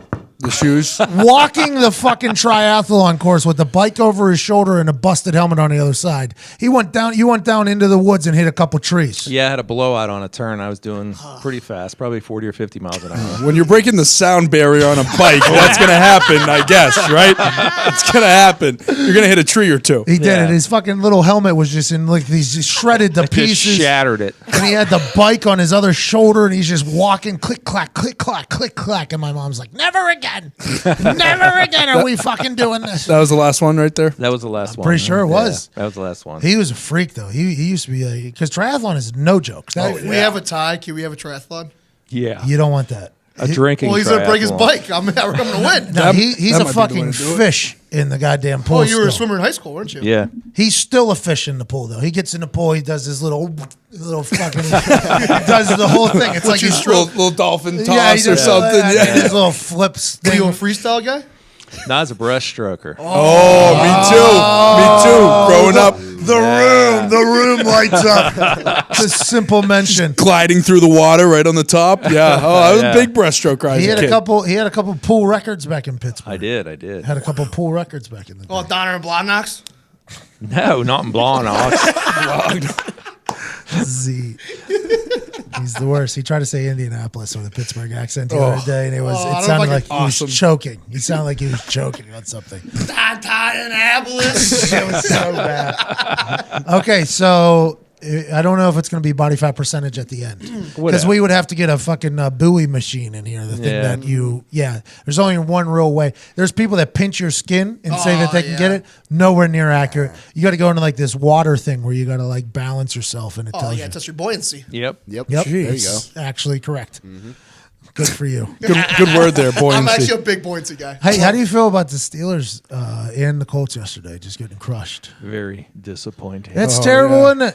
So terrible. Terrible. Yeah. I thought Steelers were going to win for sure. Yeah. So much drama there. And then the Colts, 0 points. Not good. I never would have expected that. Do you know what the issue is here? There was one team that won on Sunday. Yeah. And it seems like it just so happens to be fucking working out that it always seems to happen this way. There's this fucking evil team who's now talking shit to players. The coach is now talking shit to players on the other team. And they just seem to be really getting it all together at the right time. Per usual. Patriots have to feel good. You guys have to feel good. I predicted this week 4. I don't know why You did. this is a surprise at all. You did. Going into week 4, I knew this was going to happen. But again, we're going into Miami. We always have a tough time in Miami. So who knows how that goes. But yeah, the Steelers losing was awesome for me personally. I know it was very upsetting for many people in this office, but yeah, I woke up a little extra happy today when I saw the Pittsburgh Steelers couldn't get it done against Philly Rivers and his 9 kids. How do you, by the way, a 9 on the way? Yeah. A lot of women in that Phillip Rivers family. That's insane. They put the mom at center, by the way, and Phillip a quarterback in their graph. No way. Mom should have been quarterback there, right? Yeah. Absolutely. Yeah, I can't believe I thought that too. When I saw they put the graph up, because he can assemble an entire offensive team. Yeah. And they had mom at center. Was he in shotgun or was he shotgun? With split that back. really bad. Split Yeah, back. that would have been bad. Hey, I don't care if Philly Rivers' wife is there. No one's taking that quarterback job from him, okay? From Phillip Rivers? Doesn't matter. Doesn't matter if it's a graphic. He gets no credit. He gets no credit. None. He was slinging it too. Slinging it. I think they beat the Chiefs. I really do. Oh, Chiefs. Oh man. I don't know. Bad news Bears. Without a run game, it's just tough to Chiefs. have the whole team, By the way, he went on TV. Did you watch Yeah. it? Did you watch it? I did not. It was bad. He was like, no point did I think he was upset about anything. Like he didn't have the face of going on national TV directly after that seems to be the wrong. You should probably disappear for a while. Yeah. For a Do you little think he bit. fired his PR team after the whole thing happened? I don't know if he had a PR team. It was probably just his agent who thought it was a good idea. Yeah, I think it had to be something like that, and it was not. He was not ready. It was not good. There's no not good. Not a lot of not good happening in that kid's Yeah, life. yeah. But I think disappearing and is probably like apology, like actually earning. Right. Yeah. So earning it as opposed to just going on national TV the next day and saying made a mistake. Hopefully somebody picks me up on waivers. Yeah, his only line of reasoning seemed like, I think I deserve another chance. Nobody deserves another chance. Hold on. Somebody said they deserve something. Ben Roethlisberger said he's earned the right to criticize people in the media. Yeah, you got to earn it. You got to earn it. Yeah, you earn. Yeah, nobody deserves anything. You got to earn it. But I don't think you earn a right as a starting quarterback for your team to throw your rookie wide receivers under the bus. I don't think that's a right that's earned. I think that's one that's given to you at birth, and it's called a douchebag. That's what I think it is, personally. But I mean, everybody to each their own. All right, good. I'm excited though for this weight loss thing. Z, let's go. I'm so ready. Ty, what videos are you and Tim McAfee going to create for this whole process? I don't know. We'll see. We'll come up with the plan. I mean, keep in mind, it's not about us. It's about the kids. That's right. So you should just recreate that. Wow. Oh my God. Yeah, hey, no, I want more of this because it's just fueling me to just shove food down Todd's throat repeatedly. We already got something cooking, literally and figuratively, for a little piece here for a preview. I think the only issue is those old ass dudes. Oh, Their yeah? metabolism is nowhere near. I'm facing this problem now, and I'm 20 years You and me both. younger than old buddy. Yeah, it's pretty slow. You know what I mean? It's a very interesting thing. I've eaten like shit the last 5 days, and I can already see it. Like whenever I was younger, I could eat for like 5 months and be like, okay, I got to get back into shape here for like 2 weeks. Yeah. I don't think It's I not ever had it. metabolism growing up. It wasn't there. Zito, gaining 48 pounds in 2 months is not an accident. I know. I don't have a metabolism. That was on purpose. Zito, I don't care what age you are. I almost want to get you on like Maury. You know when Maury used to do his episodes with the kids? You are the father. No, not even that. They used to do episodes before he found the recipe of just DNA tests. Yeah. They used to do like moms that their kids were like overweight by 200 pounds. Yeah, my 12-year-old is 250 pounds. And then old boot camp guy would come out Yep. here and say, I'm going to teach you hard work. That whole thing. I remember that. I think I should do. Gaining 48 pounds in 2 months is like that show worthy. Like that is something that we should think about bringing in somebody to be like, Zito, come on. 48 pounds in 2 months at the age of what? We could twist this around though. I could like train boxers to gain weight. Why? What? Why If do they have to go a weight class up, I could train them how to get there. Oh. Yeah, everybody wants to go a weight class up. That's everybody wants to fuck up. Everybody wants to do that. Yeah, that's Conor what McGregor did it. Colin McGregor? Conor. Conor McGregor. Yeah, and he lost. Nobody wants to go up. He didn't gain the right weight. You think he didn't have the Zito method of weight? Yep. Not enough. Zitoology. I think you did this strictly for this weight loss challenge, and I can't wait to watch you shine January 1st through 31st. I can't wait either. Oh, we got to get you out of that pub, though. Connor's a bad influence, I think, because he wants Todd to win. Hey, everyone has their own agenda.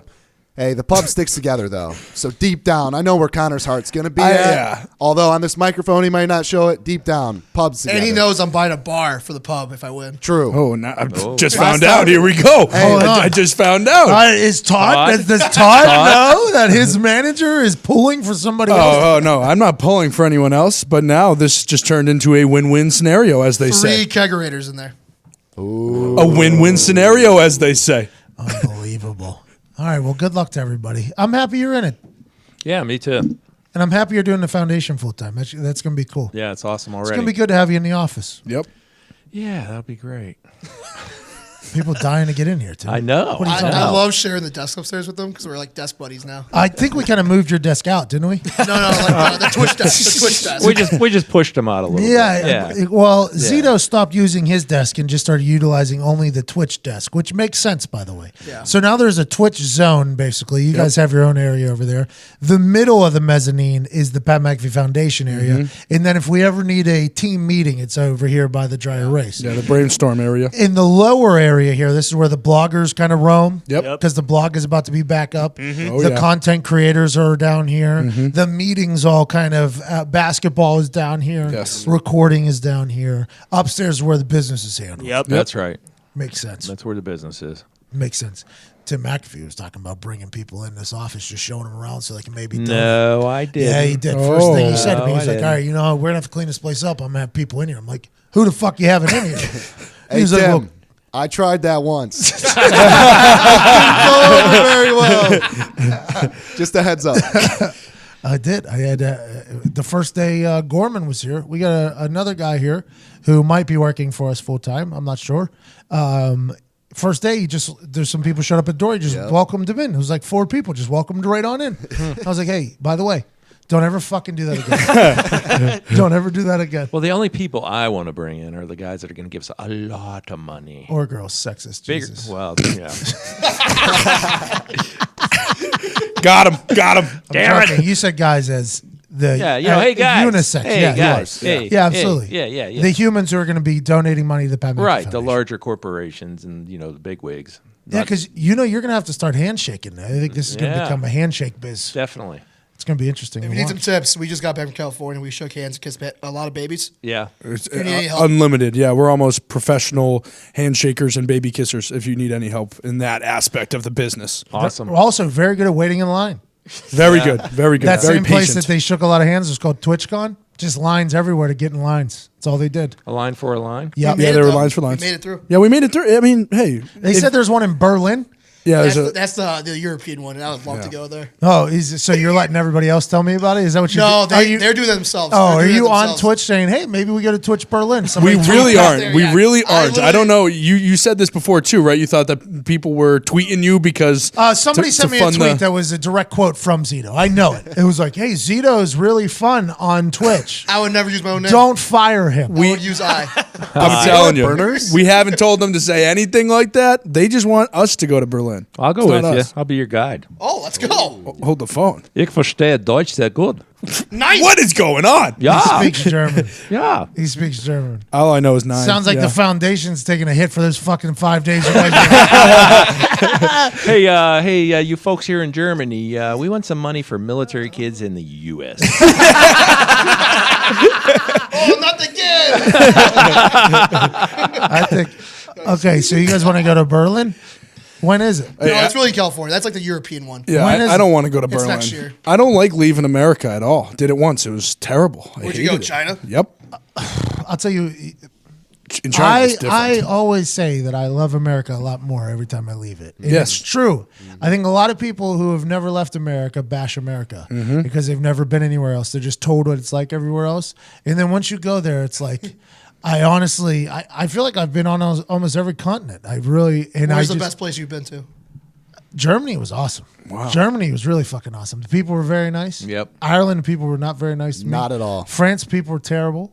Yeah. Just They're where I mean, was. right? French are the meanest. Yeah, but I am literally the stereotypical American. So you want to know exactly how people feel about America? Drop me in the middle of their country and just see how they treat me. Because it's honestly what happens. It is like Sean Latham would always tell me about what this country's like and shit like that. I'm like, Sean, I've been there, and they treat you much different than they treat me there. Right. And he's like, what do you mean? I'm like, Sean, you have dark hair, olive skin. I literally am just an American when I walk in there, and they call me a stupid Yankee as soon as I step in there.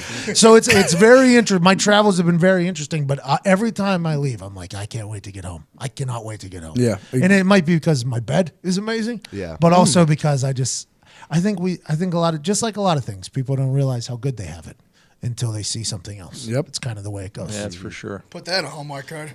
I think it is. It is, yeah. Yeah, I think it already is. It is, All right. See you later. yeah. Why don't Hey, you just fucking get out of here. What's up, Foxy? Are we at 100 million yet? I think we're getting close. Okay, Dad, did you ever But hear? I don't think we're at 100 million. you ever hear how this we're Twitch- very close, though. Did you ever hear how this Twitch stream started? No. Oh, it started with Zito and Connor walking into my office on my dry erase board with me and Foxy sitting there and writing the word 100 million on the board, really large, and saying, that's how many people are fans of gaming. And that's how many fans we will have. We have roughly 120 viewers a day. Wow. 20, pretty close. 120, period. Could be way worse. Yeah. We have now over 5,000 followers. Yep. What? Yes. Let's go. And, I didn't know that. Yes, and not to mention, Fortnite just reached 200 million users. So we're not at 100 million now. We're at 200 million, my friend. Did you see what just happened? Yeah, did you see? Now we're saving lives. Ceiling race. Yeah, exactly. We doubled that 100 million. And I'm not saying it was just us, but we helped. Let's assume that the Fortnite people or the Twitch people who are giving these numbers are doing very similar to what Zuckerberg was doing with their Facebook numbers, Bezos. just Jeff lying Bezos completely would about it. Never do that. This is Amazon, okay? This is Amazon. Let's assume that numbers are being fudged. They're not going to lie. Let's assume it's at least 50 million, right? They're not going to say 200 million if it's not blah, blah, blah. You know what I mean? Yeah. So it's like 190 mil. You think they're 10 million exaggeration? You think it's a 10 million exaggeration? That's a little smudge. I think it's nail on the head, honestly. It's a free game. So, yeah, 200 million people bought that for nothing. Okay, let's go back to the celebrations that need to be had. You guys have 5,000 followers, subscribers? Yes. Congratulations. Hey, thank you. That's very awesome to hear. Yeah, I mean it's a process growing. You got to earn it in the gaming community. Yeah, Hank Basket said it right. You honestly got to earn these guys' respect. Yeah, and so we're climbing that mountain of respect right now. And girls. Yeah. And Oh girls. no, I don't see gender at all. I just see it all together. It's not like a colorblind thing. Can you imagine being colorblind? I have a friend that's colorblind. I said it numerous times. Play Uno with colorblind kids is the best. It's the absolute best. It's like their dreams. No color. I don't know if that's true or not. Who knows?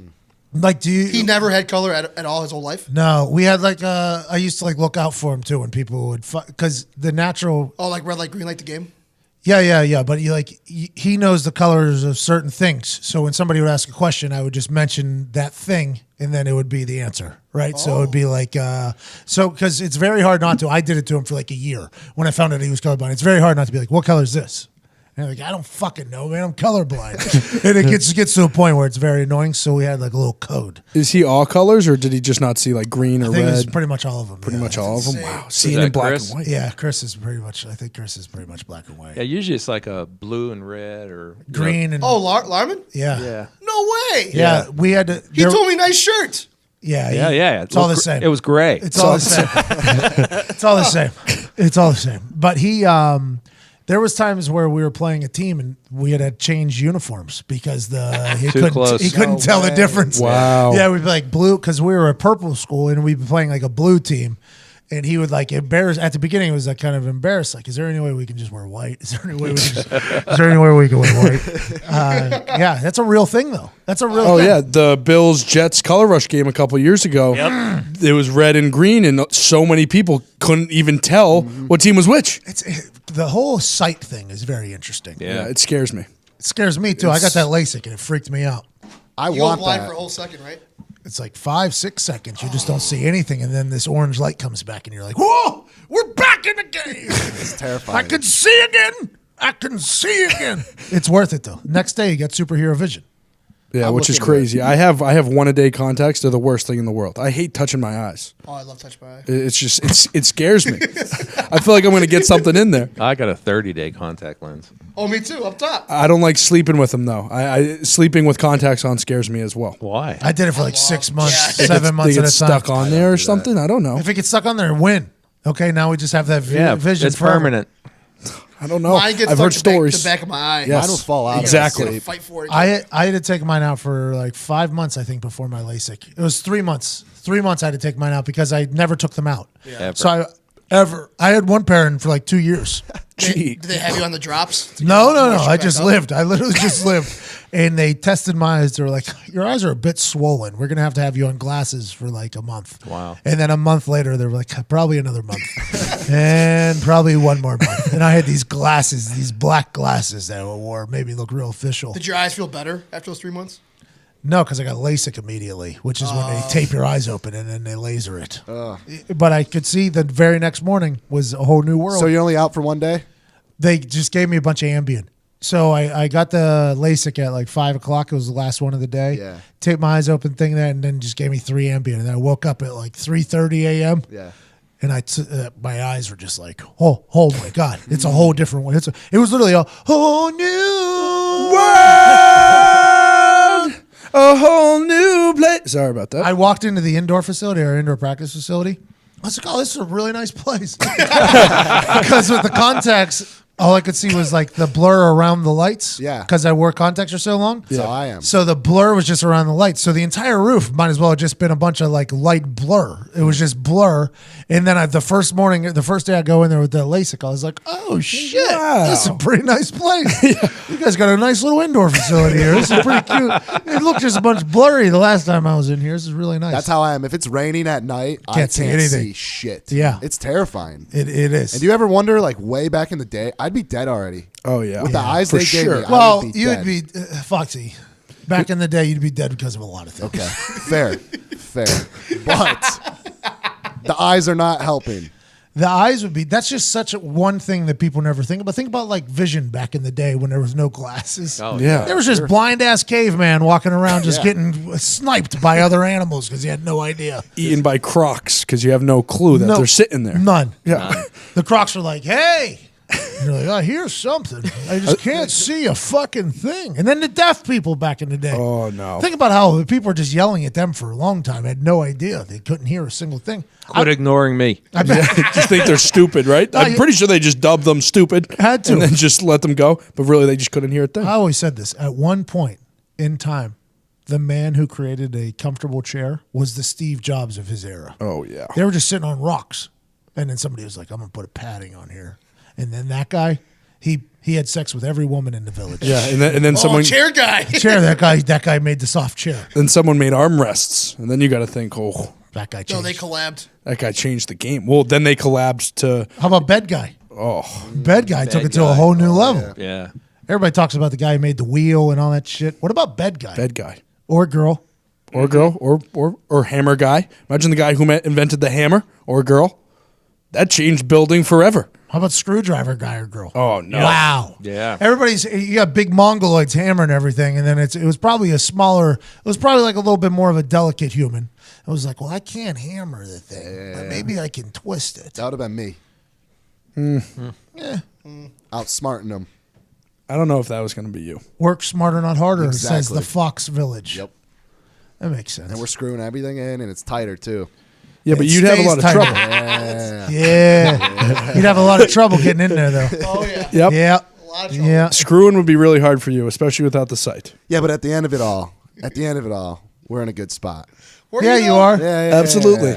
Just can't By get the in. way, after that jumper, I'm surprised something wasn't just. Honestly, I don't think I fully understand the modern world you kids live in. I don't either. Pat. We don't. You don't understand it. We don't. We're young, living in it, and don't understand It's it. definitely us. It's definitely Definitely. us. But it's easier just to blame everything else. Oh, you got new shoes on today. I don't know what he's talking about. Yeah, I did. I figured I really shouldn't come in here with the split shoes on the side.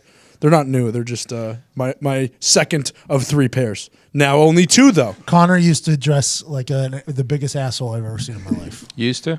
Well, he doesn't. I think you look good now, by the way. Yeah, come on, denim up top. That's little Page jeans. Page jeans are incredible. I'm sorry, Yeah, I had to say it. no free I had ads, to say, but they no free ads, but wow! Yeah. If you don't like jeans, Page- there's still hope for you, my It's friend. a whole different animal. Yeah. They are sweatpants. They're yoga pants disguised as dress pants. This is probably my favorite invention of the 21st century, I'd say. So this Page guy, Yeah. or girl, Yeah. changed your life. Changed the game. Yeah, he basically invented the bed for me.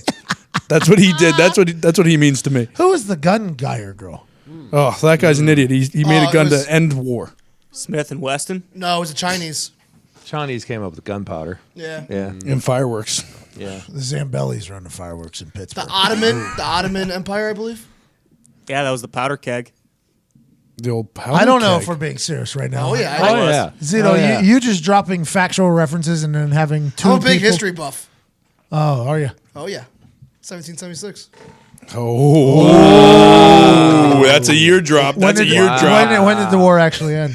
It was 10 years before. Oh. It was a year before, though. It was a true year before or after. They signed it before the war actually ended. There you go. History buff. History. I have it in the wrong order. I'm like Asadamus. I just have the book. I just don't have Wait, Thomas. what? Austin Thomas. Oh Is man. it Astrodamus? Nostradamus. Nostra. Oh, I knew my Astrodamus. Sorry, dude. I called Lucy Cindy Lou Who earlier. Today. We ruined all of Christmas, by the way. Yeah. What? We did. Well, if you can't watch Rudolph, we went ahead and just ruined every other movie too. So people should feel terrible if they watch any of them. Well, if they're feeling down, they can go to PatMcAfeeShow.com and get a nice Christmas sweater. Whoa, great one. Get back into the I holiday think cheer. there's a sale right now happening, by the way. On Is there? Christmas sweaters. I think today there is a sale. Okay. I think there is a sale today. I haven't been fully informed, but I think there is a sale today on Christmas sweaters at PatMcAfeeShow.com. Yep. Store.PatMcAfeeShow.com. We still Dwight got, Schrute. Still got blocks left too. Oh. Collector's items. Yeah, if you don't want to buy a tree, just build a tree block. There we go. That could be the pub Christmas tree. We're talking buy one That's a right now. thought. Yep. That's a thought. It's for sale. Store.PatMcAfeeShow.com. Maybe the pub buys one. Yep. Tim McAfee will ship it to you himself. Oh. Right? Yeah. You know, on his bike, he'll go 50 miles per hour all the way to your house. Yeah. As long as you're in Berlin. I'll tell you what, you listeners are the absolute greatest. I say it every single day. If you made it this far and you listened all the way through, I consider you real family. And I'd like to give away some merch today. I'd like to give away some merch. All right. I think we have a sale going on right now on our Christmas sweaters. I'd like to give away a few. I'll give away 5 Christmas sweaters. I will personally give away 5 Christmas sweaters. If you send us #NGang, #NGame, and go ahead and send us pictures of Zito's face whenever January 1st comes around, and he can't even realize that he can't just eat everything in sight anymore, which is what he's been doing for 3 months. January 1st, Zito's face, whenever this all comes crashing down. Excited to see what you do. I'm going to give away 5 Christmas sweaters. I appreciate you all. Tweet them to me. Tweet them at Ty. Tweet them at Foxy. Tweet them at everybody else who came through. We appreciate you so much. You're the absolute greatest. Ty Schmidt, hit the music.